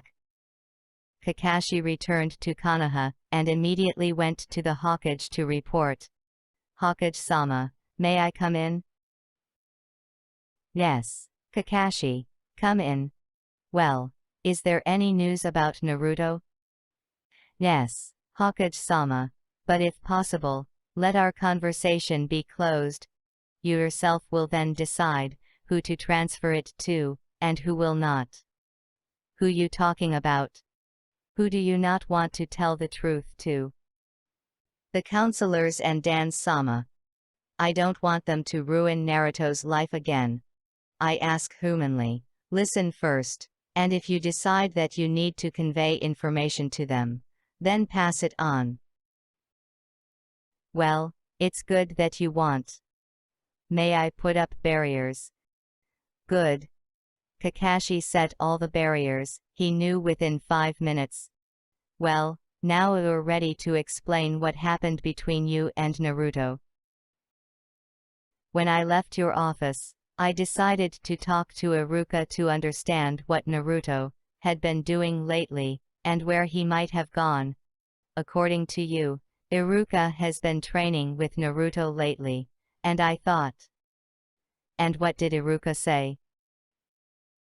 Iruka said that Naruto, after asking for help, began to go to the library every day, and borrow books about the Konoha clans, the Uzumaki clan, village history and the like.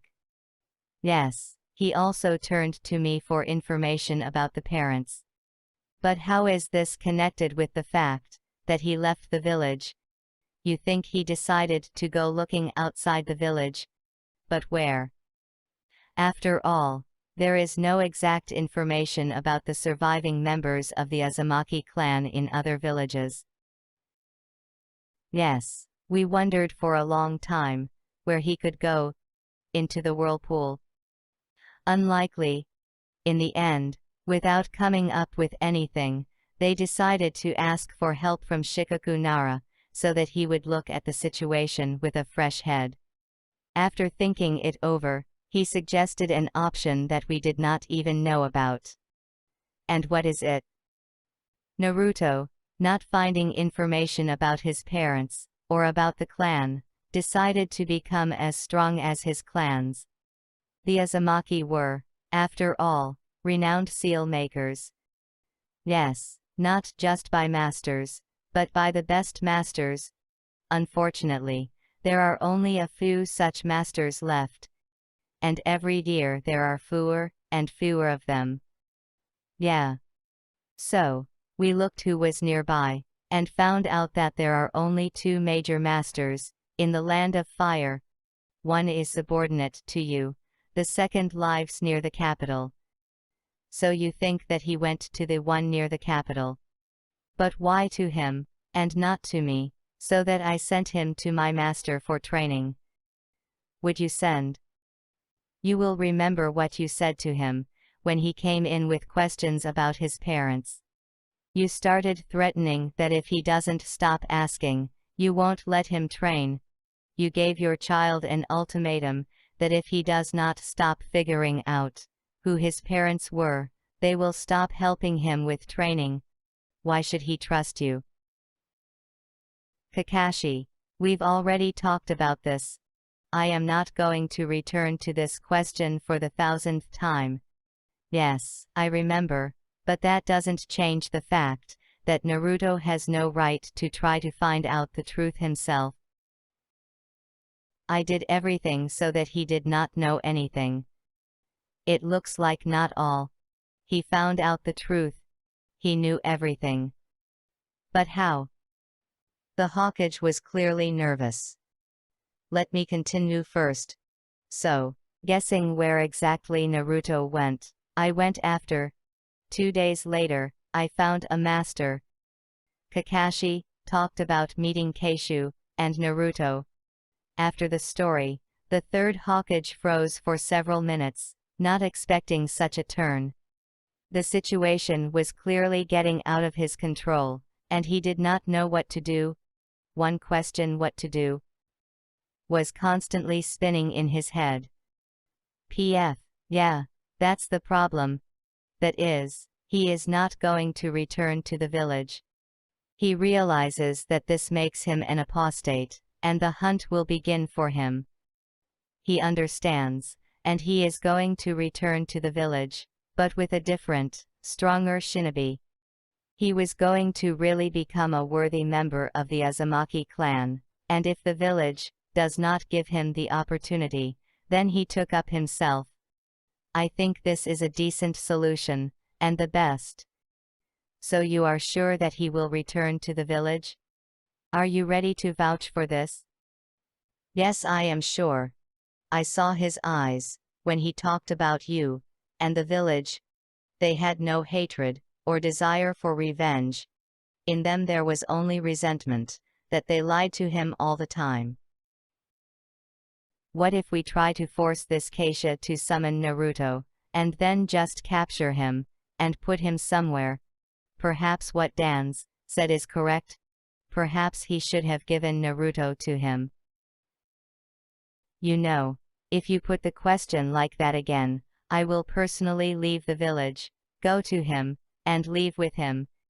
And you will not only lose the Jinch, Ricky, but also me. Do you hear, boy, you? Decided that you can threaten me?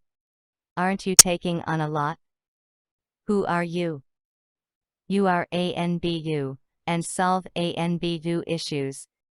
And do not meddle in the management of the village. Sorry, may be rude, but I'm tired of your whining.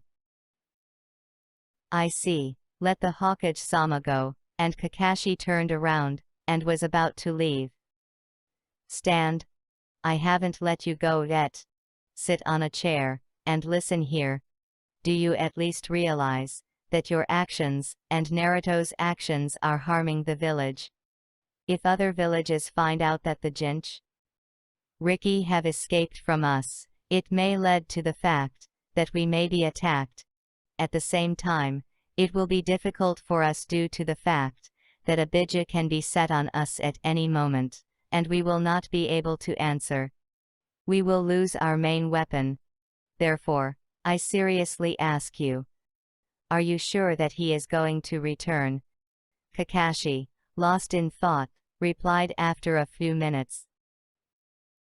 I'm sure, but I'm also sure that if nothing changes, when he comes back, he will leave, and never come back. You can't stop him. He will no longer be as weak as he left, and behind him will be at least a tribe of wolves. Okay, I'll think about it. And when is he going to return? Perhaps in a month, for the Chunin exam. He, as I understand it, wants to come and hand it over, so by that time he will be back. Plus, whenever I need him, I can call him. And now, until you try to capture him, or do something else, he will agree to come to the rescue. So, okay. But mind you, if anything, you will answer. And excuse me for being rude, I was just unsettled by the fact that the Jinchuriki left the village, and the village was left defenseless. You treat him only as a weapon, Jinchuriki, and he is, first of all, a small child, who wants to be not a weapon in someone's hands, but just a child, wants to know the truth about his parents. And now, you will no longer be able to hide the truth about his family from him. Okay, I'll think you can go, and try to communicate the news about Naruto to me more quickly, and remember what I told you. While Naruto is not in the village is in danger. He will come while he still has love for the village in which he was born. Then everything depends on you. If you change, you will get an incredibly powerful shinobi that will strengthen the village, or you will lose your weapons and more. End of flashback. This is how my conversation with the Hokage ended. Yes, I certainly expected it to be difficult. But I never expected the Hokage to say that. It looks like he was greatly deceived by the fact that you, Naruto, decided to run away from the village. And in some ways he is right. Your departure is still a secret for the rest of the villages, but at any moment it may become known, and then Konoha and its inhabitants will be in great danger. And the Hokage is responsible to the residents. But what should I do then? Return to the village, to the hell from which I fled? No, I will not allow this. You must complete your studies, then you can stand up for yourself, and at the same time not be a weapon, in the hands of the Hokage, advisors, or someone else. Thank you, Keishu-sama. I'll go back then. Kakashi-sama. Thank you for supporting me. It is my duty to your parents, and besides this, I believe that I should have done this even earlier, and not admit the nightmare that happened to you. Kakashi-sama. Naruto, come on, you are younger than me, but I respect you as a person. You are still small in age, but you already command respect, because of your attitude to people, even to those who hate you. You look a lot like your father. It's a pity that I did not know my parents. How I miss them. I miss Minato-sensei, and Kushina-sama too. So they parted. Naruto had his first exams in the wolf world. The first was Oren's exam. The exam took place in 3 stages. The first was the physical training exam. Naruto had to run 2 kilograms each of weights on his feet, and run faster than he had run before. Then it was necessary to pass similar tests for push-ups, press and the like. After the exam, Naruto was given a rest for 2 hours, and then he went to pass the exam for the Forina clan. Here the exam already consisted of 2 parts. The first was the theoretical part, in which Naruto needed to answer questions regarding the rules for creating entry-level seals, up to the creation of explosive seals, seals for sealing weapons and food. After the theoretical part, Naruto was waiting for the practical part, in which it was necessary to create all those seals that were in the theoretical part. In the end, Naruto passed everything perfectly. Chapter 13. Between the stages. Meeting with friends, and gifts to them. Request for help. After the exams, Naruto was allowed to rest for a couple of days. Naruto then decided to go to the shinobi world, but when he spoke about his idea, Uman-sama answered him. If you want, then, of course, you can, but you need to hide your identity, so that you cannot be identified by accident. There are 2 options for this. The first is for you to be in your world, in the form of a wolf. The second option is that you block your chakra volume and boost the transformation technique. That is, you will not in any way have to attract attention. And if I want to see my friends in the capital, they do not know about my Kanakawa past, and they will not give me up. I would say that I would like to see friends. In this case, you can only use blocking seals, and the form in which you saw them. You can rest there for 5 days, according to the time of your world. And I can give out my appearance to my friends. Not yet. Until you have resolved the issue with Konoha, you should not betray your true identity in order to avoid the fact that someone will identify you and transfer information to Konoha. And this means that those same friends of yours may be in danger due to the fact that they knew the truth and did not pass it on to Konoha. But they didn't know I was under a different name. Yes, but you explain it to people like Dan's and the advisors.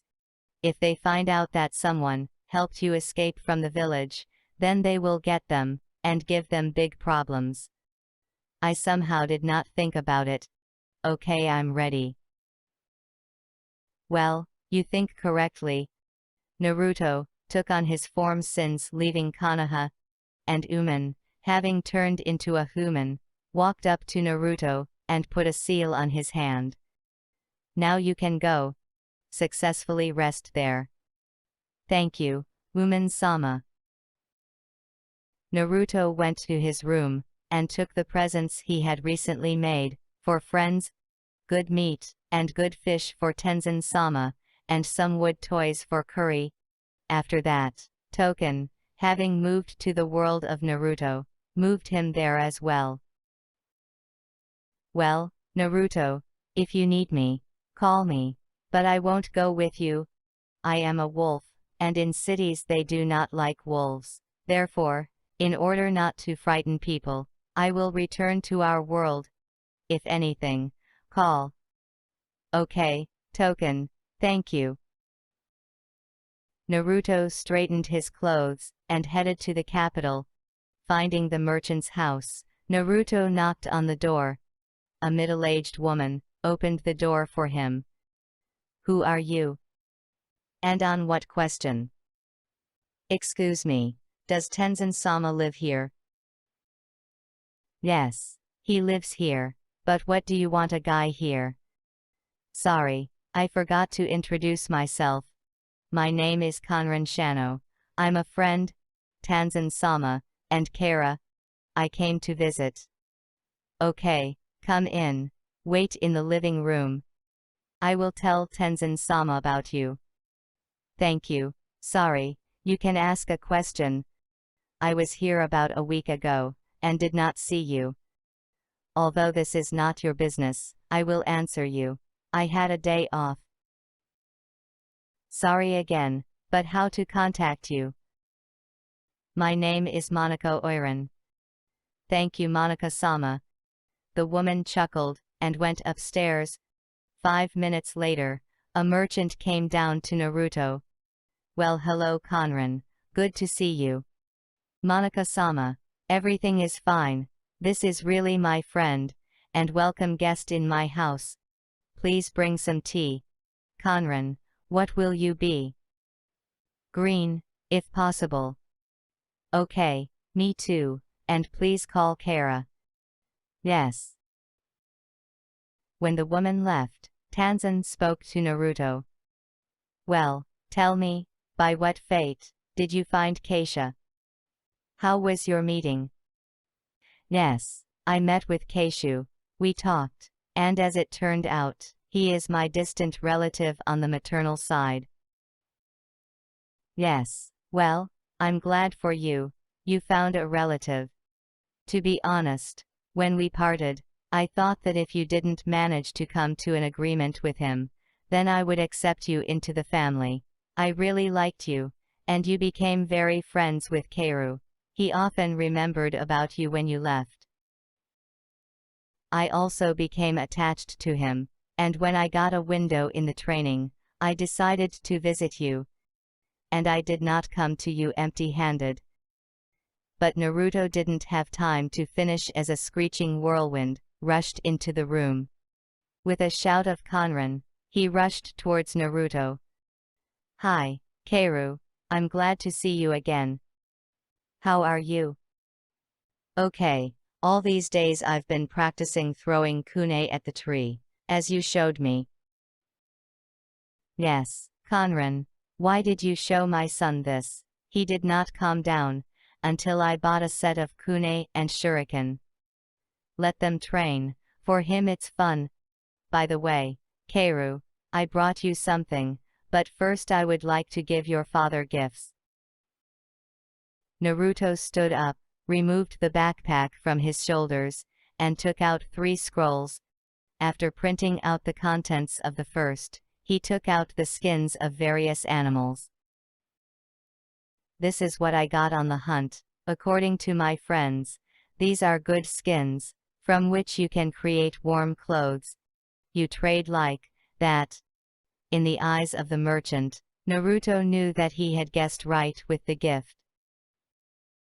"Koran, you just have no idea what you are offering me.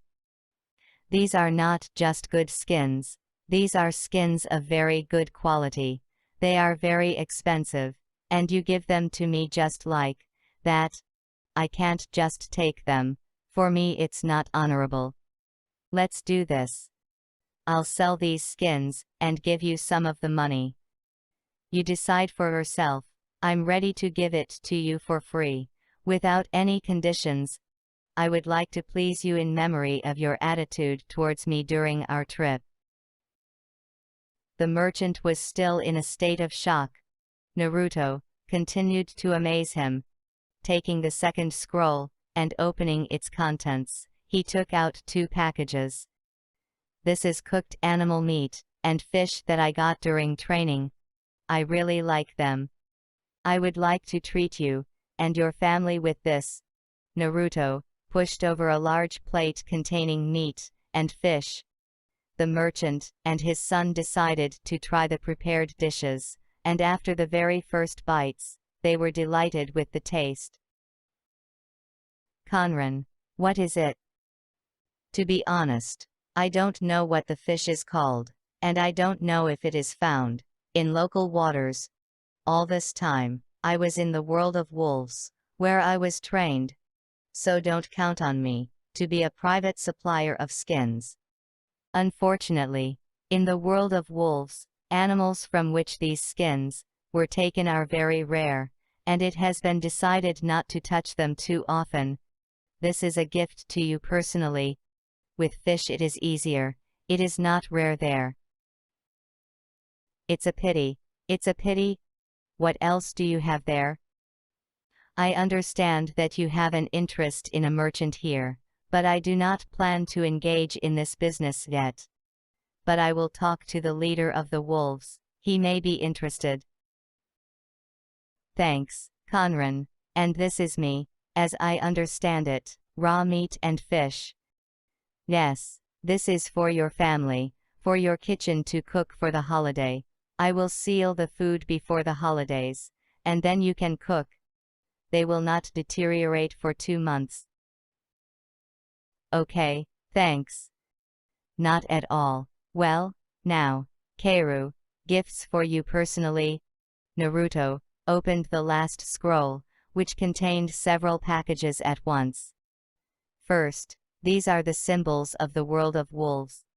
In my free time from school, I was engaged in handicrafts made of wood, and this is what I did." Naruto opened the package, which contained statuettes of wolves of various sizes. "Look, this statuette stands for the leader of the wolves, Wuman-sama.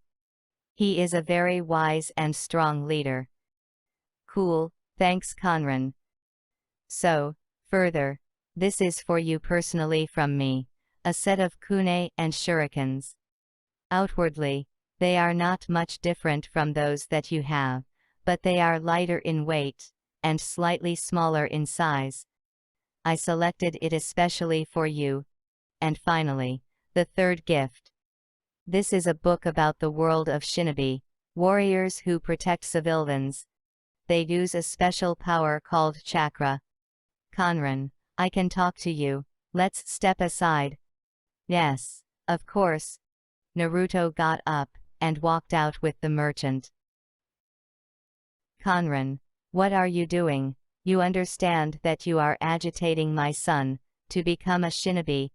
I am against. I do not want him to turn into a weapon in someone's hands. I want to hand over my business to him, so that I can safely retire. I understand, but if he wants to. Moreover, those who say that he will become a shinobi. I personally want him to learn how to protect himself and his loved ones. No more, no less. But he is on fire with the idea of becoming a shinobi. Well, if that's fate, but rest assured, I'll explain everything to him about the shinobi, and what it will give him, and what he will have to endure. It's not as perfect as it seems to him. The wolves told me a lot. But I thought that the child should have role models. And good shinobi, who protect the weak, seem like good examples to me. I realized that in order to achieve something you can't rely on anyone. You need to try and be prepared for the fact that you will become a weapon in the hands of people like the Hokage and the like. Listen, how old are you? You think like a grown man, wise by experience, but you are still a child. Yes, but I was very offended, and knocked out my naivety. God, what happened to you? Let's not talk about it now. Someday I'll tell you everything. I just don't want to return to this topic for now, if I can. Oh sure. But remember, if you ever need help, life advice, you know that you can count on me. Yes, thank you. And you know that I am always ready to help you. Okay, let's go to the living room. Send. Naruto and Tenzin returned to the living room.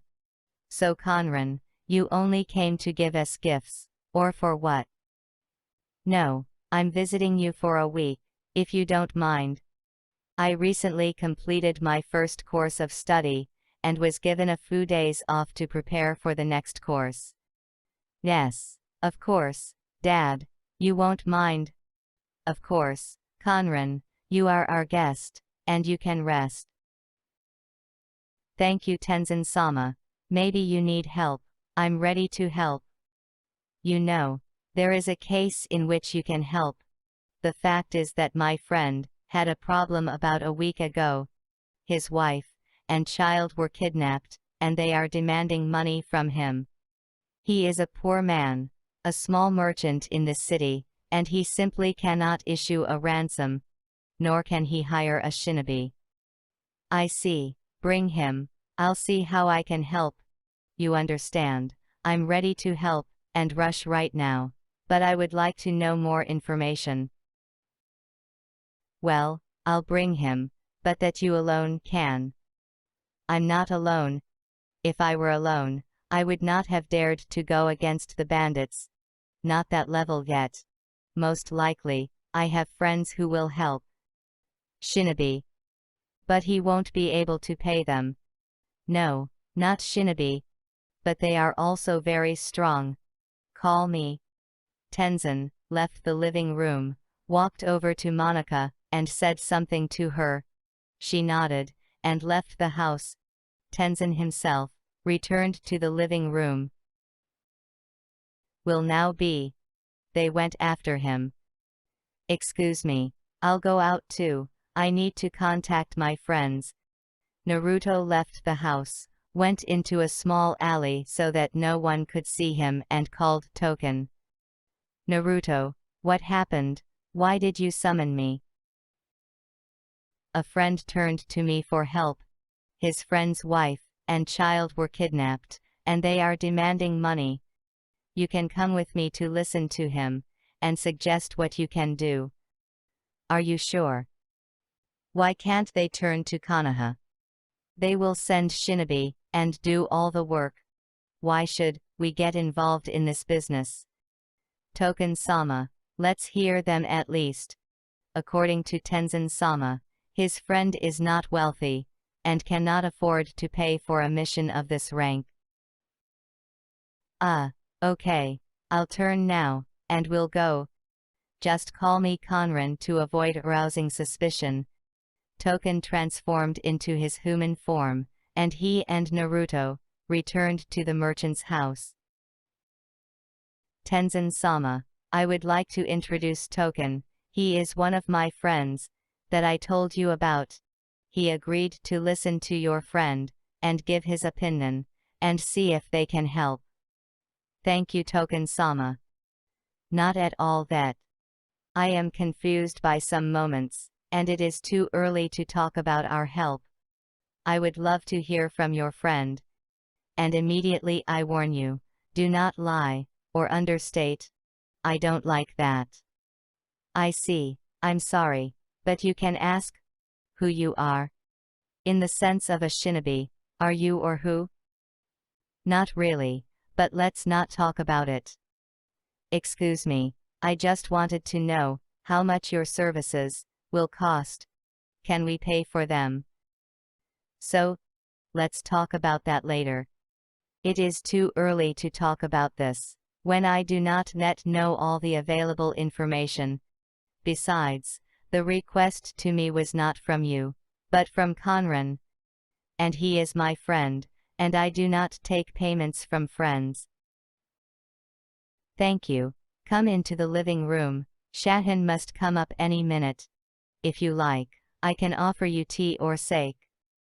No thanks. Although tea is possible. They sat around the table and waited. About 3 minutes later, Monarchy and a man of about 30 arrived. Chapter 14. Acquaintance with Shahin-sama and drawing up a plan. Conran, Token-sama, let me introduce you to my old friend Shahin Udroy. Hello, gentlemen. Thank you for agreeing to listen to me. Come in, Shahin, and you don't need so much formality. Conran is my friend, and therefore your friend. Shahin-sama, please sit down, and tell us what happened to you. Thanks. It started about a month ago. I was then the owner of 2 small shops. I had a stable income. We did not live in poverty. But everything started to change when about a year ago competitors appeared next to my stores. In the beginning, everything was fine. There was a competitive struggle. But 2 months ago, everything changed. My employees were attacked, and the shops themselves were smashed at night. About 10 people were killed, and the damage to shops is difficult to calculate. Almost all employees have left me, except for my wife and close friends themselves. Sorry to interrupt, but can I ask you a question? Of course. Why didn't you turn to the local authorities when it all started? This is not normal. Murders, pogroms and so on. We turned to the police, wrote statements, but there are no results. Either the bandits acted very carefully, or someone is patronizing them. It is clear. And what happened next? Then unknown people came to my house, who demanded that I sell them my business, and get them out of the city. But I can't. I'm the only thing left. I have nowhere to go, and I knew that it would not stop them. But after unknown assailants attacked my son, I didn't give a damn about the store. I gave up. I gave them my business. But that didn't stop them. A week later, these scum kidnapped my wife and son, and they left me this note. Shahin gave Naruto and Token a note on which it was written. Bring 200,000 Rei to the river near the city, to the place near the 3 stones, or you will not see your loved ones alive. Bastards, they will not calm down in any way. I agree. In general it is understandable. Now I have a question for you, dear Shahin. When you still had a chance, Why didn't you turn to Konoha? You could sell your business and hire a shinobi. The fact is that I was afraid for my life. If I sold, I would be left with nothing. And my family would be bad. In addition, I was not sure that these scum would find out about my intentions in time, and would not kill my loved ones. I was not afraid for myself and, if necessary, I will give my life for my family. Let's say. Now what do you know about their base and about them? Unfortunately, nothing about the base. It is known about the gang that there are not only ordinary bandits, but also fugitive shinobi criminals. They are run by the former Jounin of the Stone. It is clear. Well, I listened to you, but before deciding what to do, I must talk to my leader. He will decide how we will act. I hope for you. Token got up, bowed and left the house. Conran, can you tell us who this man is, and if he can help? Tenzin-sama. Token-sama is not really a human being, it is his human form. In fact, he is a representative of shinobi wolves, a kind of draft animals. And they can really help, they are strong, and they are your only chance in this situation. How did you get along with them? Keishu-sama introduced me to them. It turned out that we are distant relatives. And there are not many of us left. He agreed to help me with the condition that I become a worthy representative of our clan. For this, he introduced me to the wolves. And they started teaching me. One of these wolves was Token-sama. I would go to rescue your family myself, but I'm not ready yet. And if the wolves won't agree to help you, then I'll try. But I have confidence that they will help. They have their own code of honor, according to which they protect children and save them. Moreover, I introduced you as my friend. What about payment? But regarding this moment, I will give you advice not to touch upon this issue anymore. I told you, you are my friend, and you, Shane-sama, are the friend of Tenzin-sama. Sorry, it's just unusual to see someone ready to help just because someone is in trouble, without demanding any reward. Well, I am. For the next 15 minutes, the living room was quiet. Everyone was waiting for news from Token. Naruto also thought about how much he missed his family. And what would his parents say while watching what he does? He fled the village where his parents lived, and his father was the leader of the village. This is possibly a big disadvantage. But here is the fact that he found the clan of wolves, and began training with them, as well as the fact that he responded to a plea for help. He hoped that they would be proud of him. And he also wondered if he should return, and if he wants to become a village shinobi. He decided to postpone the solution of this issue until the time when he returned to the village. 15 minutes later, Token appeared. So Uman-sama made the decision to help you. Help will be free for specific reasons. Conran, we'll have to talk about this later. Oh sure.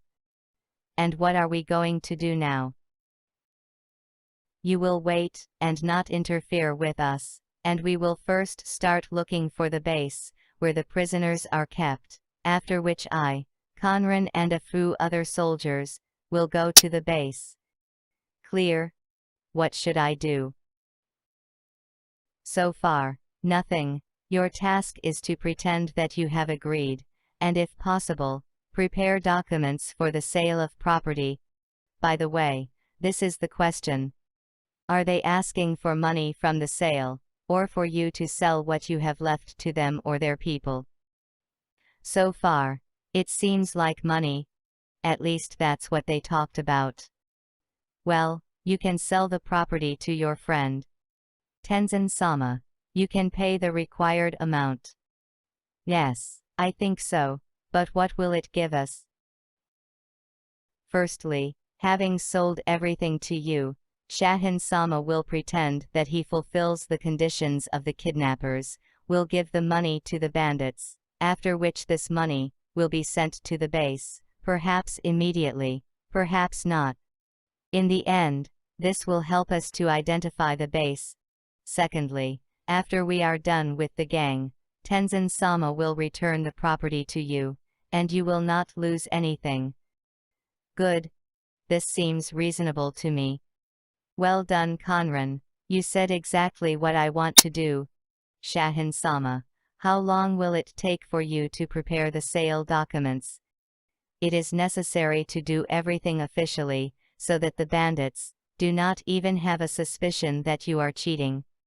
Tell me, can they officially know about your friendship with Tenzin-sama? I think so, if they followed me. Badly. So, Tenzin-sama, you can give money to Keisha Onami so that he does everything, for example. Or someone else you trust, and who won't betray you. Well, Keishu-sama is probably a good option. We don't have much contact with him, but he is famous for his honesty. He always fulfills agreements. Yes, I'll talk to him. I think he will agree. Thank you, Conran-sama. Thank you for responding to my grief. So, let's be grateful after we finish. In general, I would have helped, even if you were not friends with Tenzin-sama. I am simply disgusted with those people who lose children in their crimes. So good. Then let's start by saying that you, Conran, are now going to Keisha-sama, and make an agreement with him. I go to our world, and relay the latest news, and what I decided to do. You, Shahin-sama, prepare the sales documents. Tenzin-sama, you will help him. Everyone nodded in agreement, accepting Token as the leader in this operation. Naruto and Token left the house, and Token addressed Naruto. Conran, listen, what do you know about Shaina-sama? Yes, the same as you, no more, no less. What he told. And what happened? The fact that I smell Uzumaki from him is not the same as yours. That is, he himself has nothing to do with your clans, but it seems that he was often next to someone from Uzumaki, but not poor, but the same as you. Yes, but then it turns out that his wife and son. Possibly, but it needs to be checked when we're done. But then you really need to help. Yes, that's why we agreed to help. This was one of the main reasons. I see. Well, I ran. Naruto, why? You can move there. Call one of ours, and he will carry you. Oh, exactly. I forgot completely. Thank you.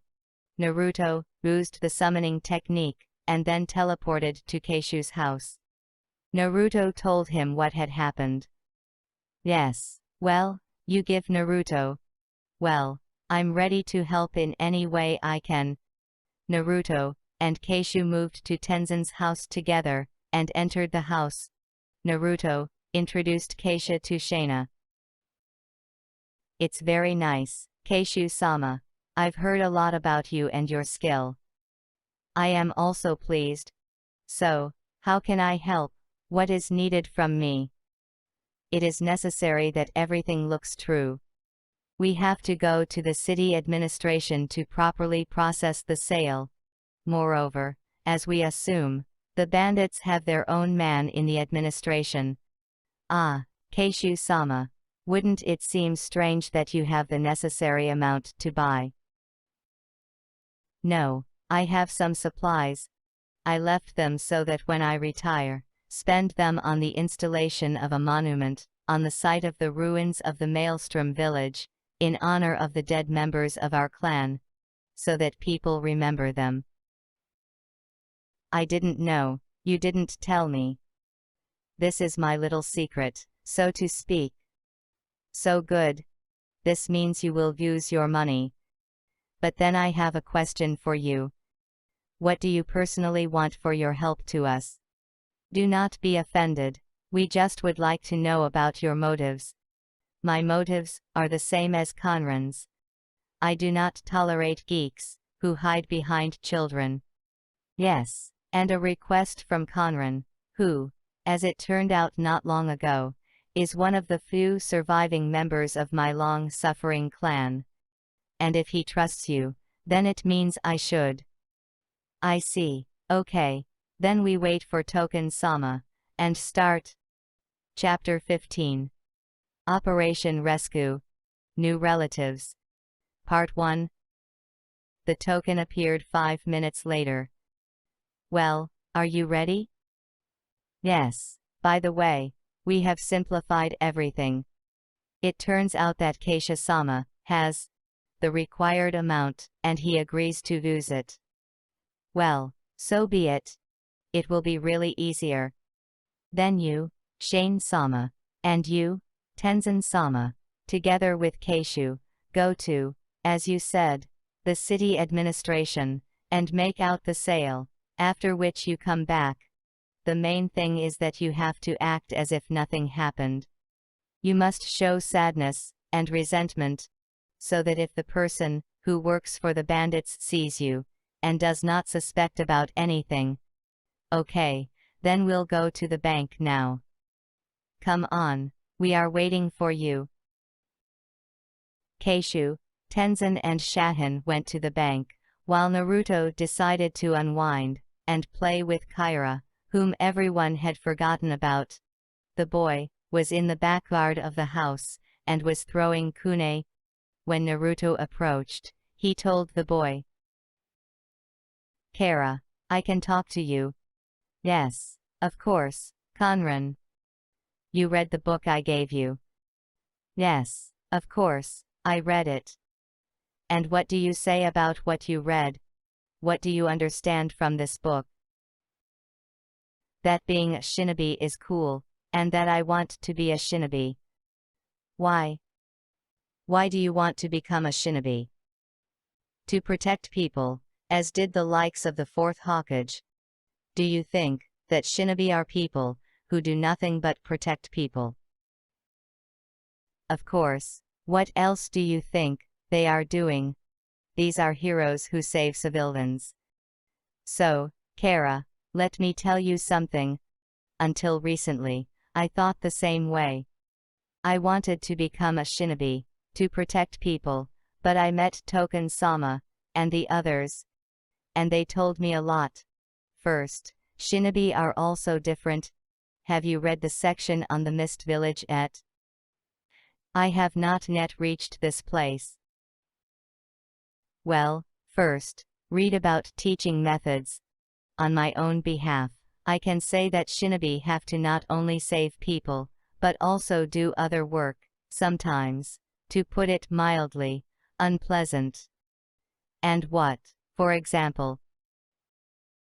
Well, for example, the murder of those who are the enemy of the village, but not a bad person. But he interferes with the people in the leadership of the village. And also I read in this book about a case, when during the war it was like this. The shinobi of one village entered a small, as it seemed to them, empty village. We went into the house to look for food. Unfortunately, the house was not empty. There were masters in it. It is not known what happened. Perhaps the owners accidentally gave themselves away. Perhaps something else. But when other shinobi from the same village found their comrades, then both the shinobi and civilians were killed. I don't want to convince you to refuse to be a shinobi. No. But if you really want to protect the common people, you don't have to become a village shinobi. You better just learn to protect yourself and your loved ones, and continue the work of your father. He really hopes for you. But how? Come on, I will teach you, or at least teach what I know, but only on one condition. You must continue your father's work. So you will help a loved one, and at the same time, you will be able to help good people, including people like me. I want to change the situation in the world, and for this I will need various help, including, perhaps, your and your father's. I will help you. But what about what is written in this book, about the heroes of the shinobi? They are heroes. Heroes are not only shinobi from books, heroes are those who come to the aid of those who are in trouble, those who protect the defenseless. Here's an example for you. A man walked across a bridge, stumbled and fell into a river. An ordinary person was also walking by, who saw the situation, and did not pass by, jumped into the water, and pulled the victim onto land. Do you think this person is a hero? Of course. Well, what if this shinobi for some reason did not rush to help? For example, if this person, who fell into the river, for example, is the purpose of his mission, or simply believes that his deeds are more important than saving someone. Believe me, unfortunately, there are some. After all, he is a shinobi, and by your logic, he is also a hero. No, but in fact of the matter, the most important thing is to be the hero within. Be ready to perform feats wherever it happens. You don't have to be a shinobi to do this. Help a drowning man, give food to the hungry, give an ordinary person a night in the rain, and so on. Understand? Tenzin stood behind them. Oh, Papa, have you been standing here for a long time? A long time ago, Conran. We arrived and are ready for the next stage. Oh good. I'll be right there. Naruto got up and walked with Tenzin into the living room. All the other participants in the operation have already gathered in the living room. So, we have coped with the first part of our case. Now it's time to move on to the second part. The most important thing is to make sure that the bandits, who come for the money, would bring us to the base themselves. At the same time, they did not notice anything. That's right, there are two options that I propose to use just in case. The first is to send one of us to keep an eye on those who come for the money. The second is to use a special seal and a map of the world that will allow you to determine the location. But there is one important thing. Where are the guarantees that they will go to the exact base where we need? So I suggest doing both. No one objected, and Token called another of his tribesmen, who, according to Token, was a specialist in the necessary seals. Then he put a small seal on the bag in an inconspicuous place, which, without knowing about it, was difficult to find. He also put a network of seals on the map of the country of fire. As a result, a point appeared on the map in the area of the capital. Thanking for the help, Token summoned another, who was supposed to be in the form of a wolf, to watch out for the bandits.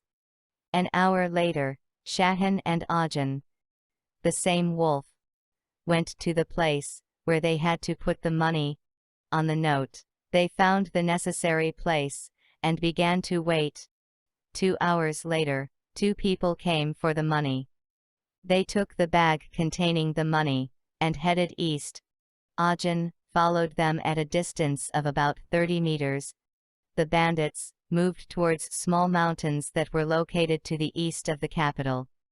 After about 10 kilometers, the bandits came out to a large clearing, where a large structure was located. At the entrance, 2 guards were waiting for them. About 20 more were watching along the perimeter. In general, the situation was, to put it mildly, difficult. Ajin passed on the information he found to those who were in Tenzin's house.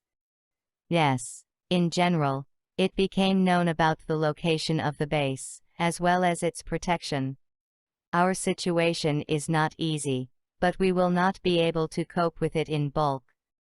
Or we need to involve at least 20 of our soldiers in the operation, or even more.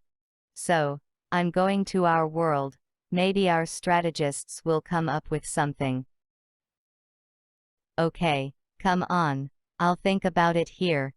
By the way, I have an idea how you can solve the problem. We cannot destroy the bandits in the fortress, but lure them out, and destroy them from an ambush. The idea is good, even wonderful. But there is one small problem. How do we get them to come out? And if we get inside secretly, and kidnap the captives? Think about what the bandits will do when they find out that their captives have escaped. In principle, nothing. They got the money. Not so simple. You didn't know, but when I gave you the money, I replaced some of the money with unusual ones that were burned. When we steal the captives, I activate the seals, and fluff, they turn out to be with ashes instead of money. It would be cool, especially look at their faces, when they find it. Yes, me too. Well, that's what they decided. Then, Tenzin-sama, you don't mind having a few of our soldiers in your house, in case one of the bandits appears, they will protect your house, and all the locals. Of course, if you need help, just talk. Okay, Conran, we leave as soon as it gets dark. I will appear before departure. I advise you to rest. But first, move to our world, and take the equipment. Naruto nodded and went to the world of wolves, where he took his katana, and sets of seals, kunai and more. After that, he returned to the Tenzin house, where the owner of the house was waiting for him. Conran, can I talk to you?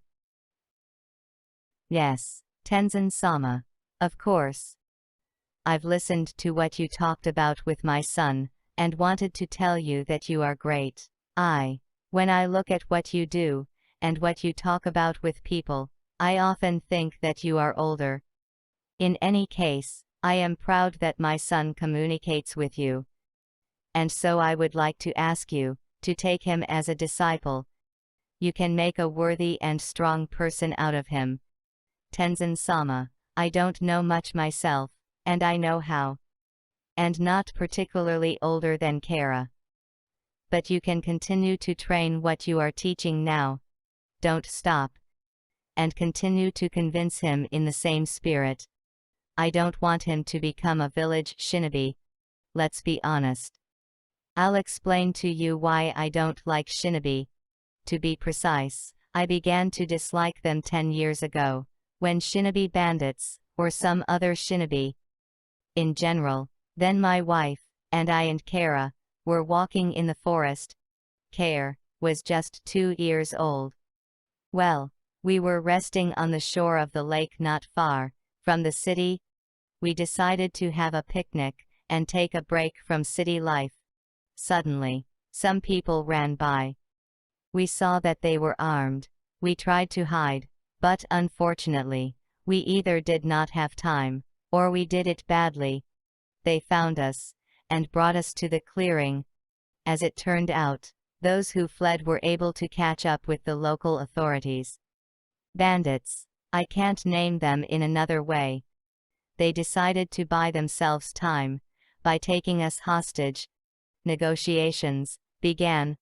I don't know what exactly happened, but they tried to capture the bandits. One of the guards threw a kunai, and the thug set my wife up for him. Bitches, that's why you don't like shinobi. I'm sorry. Thank you, you are a kind guy, and I also feel sorry for your parents. Thank you for telling me. You and Kara have become very close to me, and I will protect you, and I will never leave you. I know. Okay, go rest. You don't have much time. You need to rest. By the way, where can I sleep? Come on, I'll show you. We have many rooms in our house, but most of them are empty. Once, we wanted to have a big family, but when will it be? Listen, and if you give part of the rooms to orphans, who have lost their parents, or families who have lost their roofs, thus, your home will be filled with life, and you will help people in trouble. Think I'm not going to persuade you.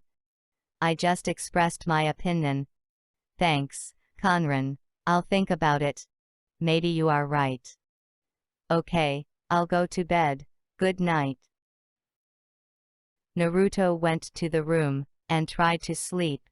After twisting for about half an hour, he fell asleep. He managed to sleep for 3 hours. Tenzin woke him. Conran, token has arrived. Thanks. Naruto went to the bathroom, washed his face, and quickly went down to the living room, where Token and several other wolves were already. Naruto saw them in the world of wolves. Oh, Conran, you got yourself ready quickly. Well done. Thanks to the teachers. Okay, let's go. We are the first. Conran, be ready. You will be called when necessary. Good. Chapter 15. Operation Rescue. New Relatives. Part 2. Chapter 15. Operation Rescue. New Relatives. Part 2. Naruto sat down in a meditative pose and began to await the summons. To Naruto's surprise, this did not happen until 15 minutes later. He found himself near a wall. Not understanding where he ended up, he already wanted to ask Token, who was nearby. But he gave a signal to be silent and showed a piece of paper, on which were written only 2 words: Bandit Base. Naruto nodded to show that he understood. Token called Naruto to the side and down a bit. In general, like this. We made a passage through the wall, but it is not large, so only you are leaving. We conducted reconnaissance, and found out that a woman with a child is in the building next to the aisle. In this we are lucky. But be careful. The building is heavily guarded. You only have 5 minutes to get inside. So take them out quickly, and come back too. Understood. In what form to climb? In the wolf? Yes, it's easier for you to penetrate unnoticed. Do you understand, when I go out? In 2 minutes. We'll insure you just in case, but I hope everything works out. Me too? Okay, I'm ready. Naruto turned into a wolf and waited. 2 minutes later, he climbed through a hole in the fence and crawled to the wall. On Token's advice, he carefully removed a pre-prepared piece of a small-sized building wall and climbed inside, and put the piece back in place. Looking around, he realized that he was in a building, divided into about a dozen cells, some of which were occupied by people.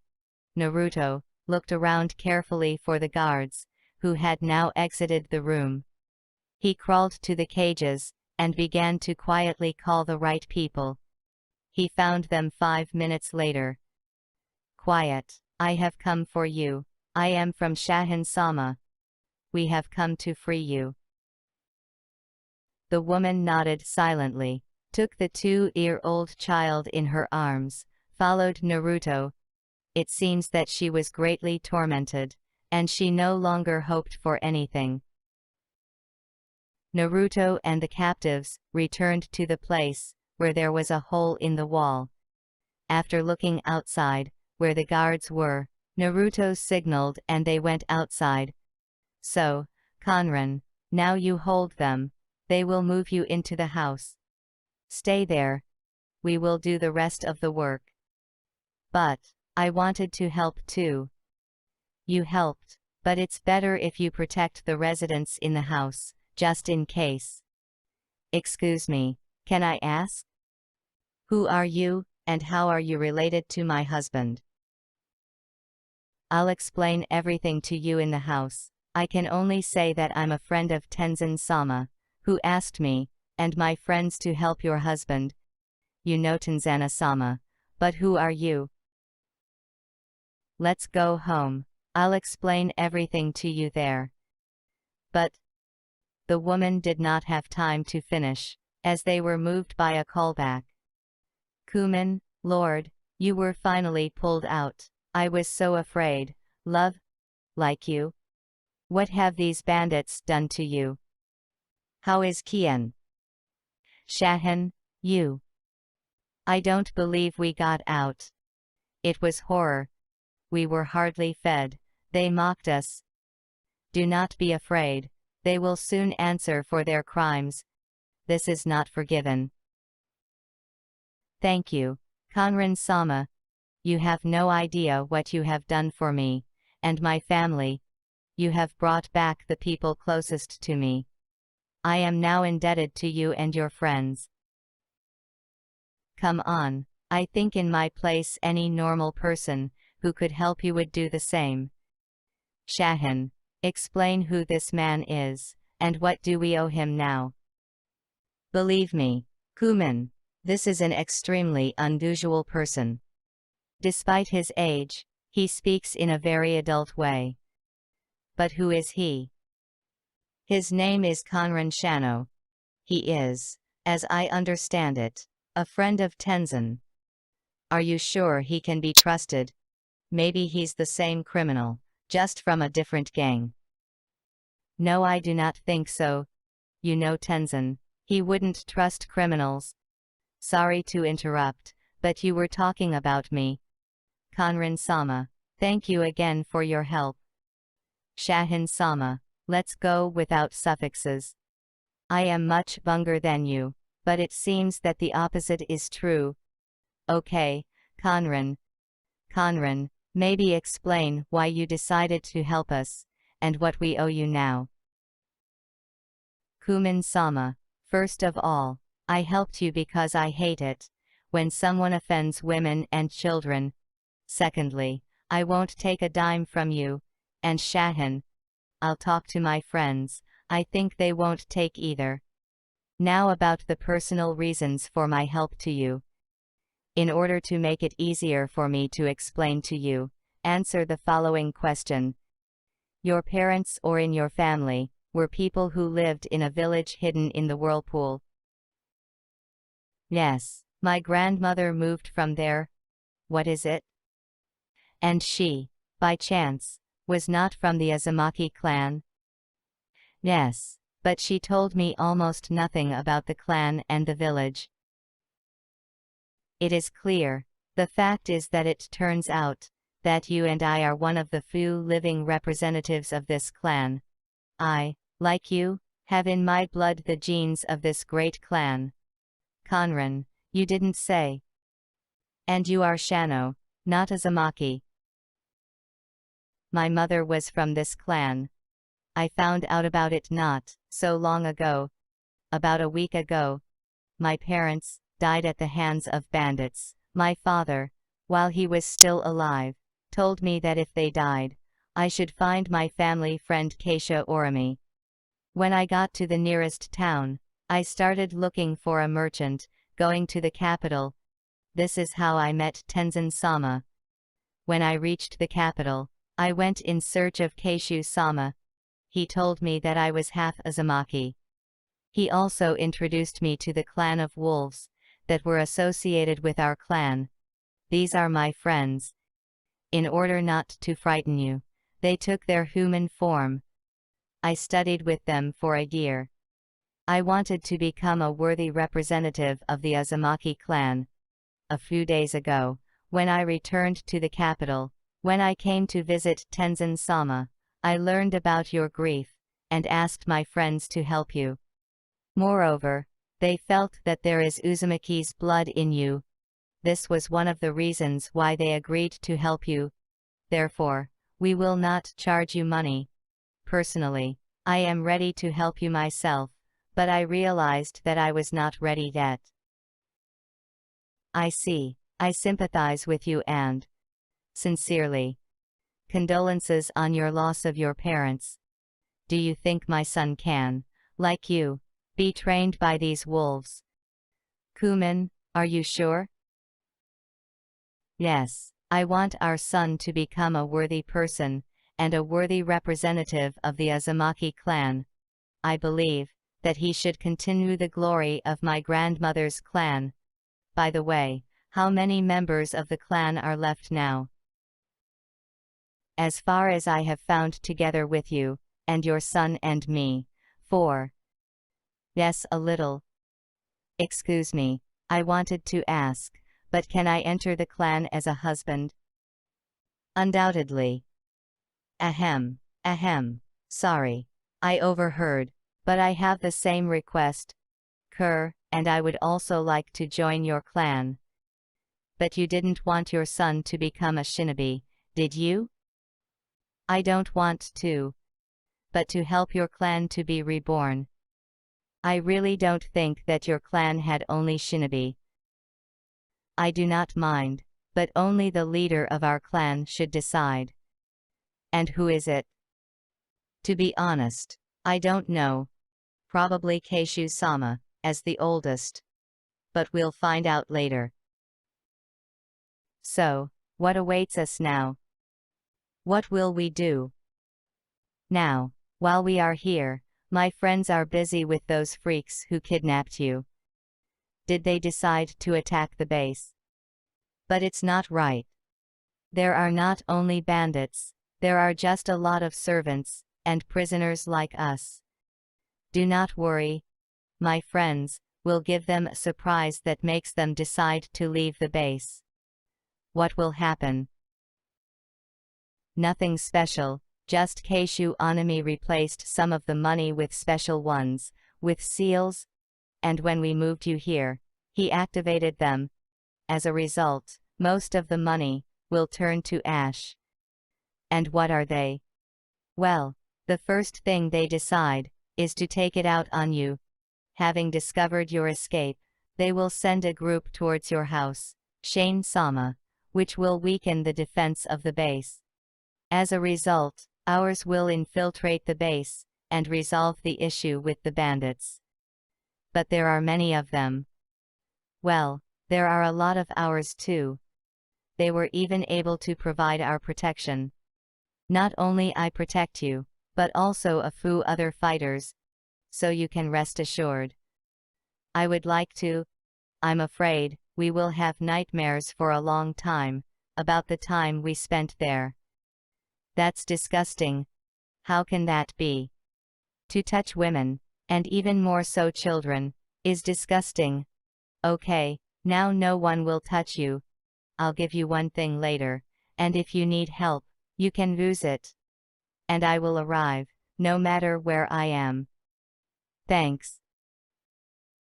Okay, now, while we have time, tell us what your grandmother told you about the Maelstrom village. For the next 20 minutes, Kumin recounted everything she remembered from her grandmother's stories. Naruto listened. He had long had the idea to write a book about the history of the Maelstrom and the Uzumaki clan. They talked for a long time on various topics. Naruto really liked this family, and he thought that if it were not for the threat from the leadership of Konoha, he would very much like to become a part of this family, live in their house.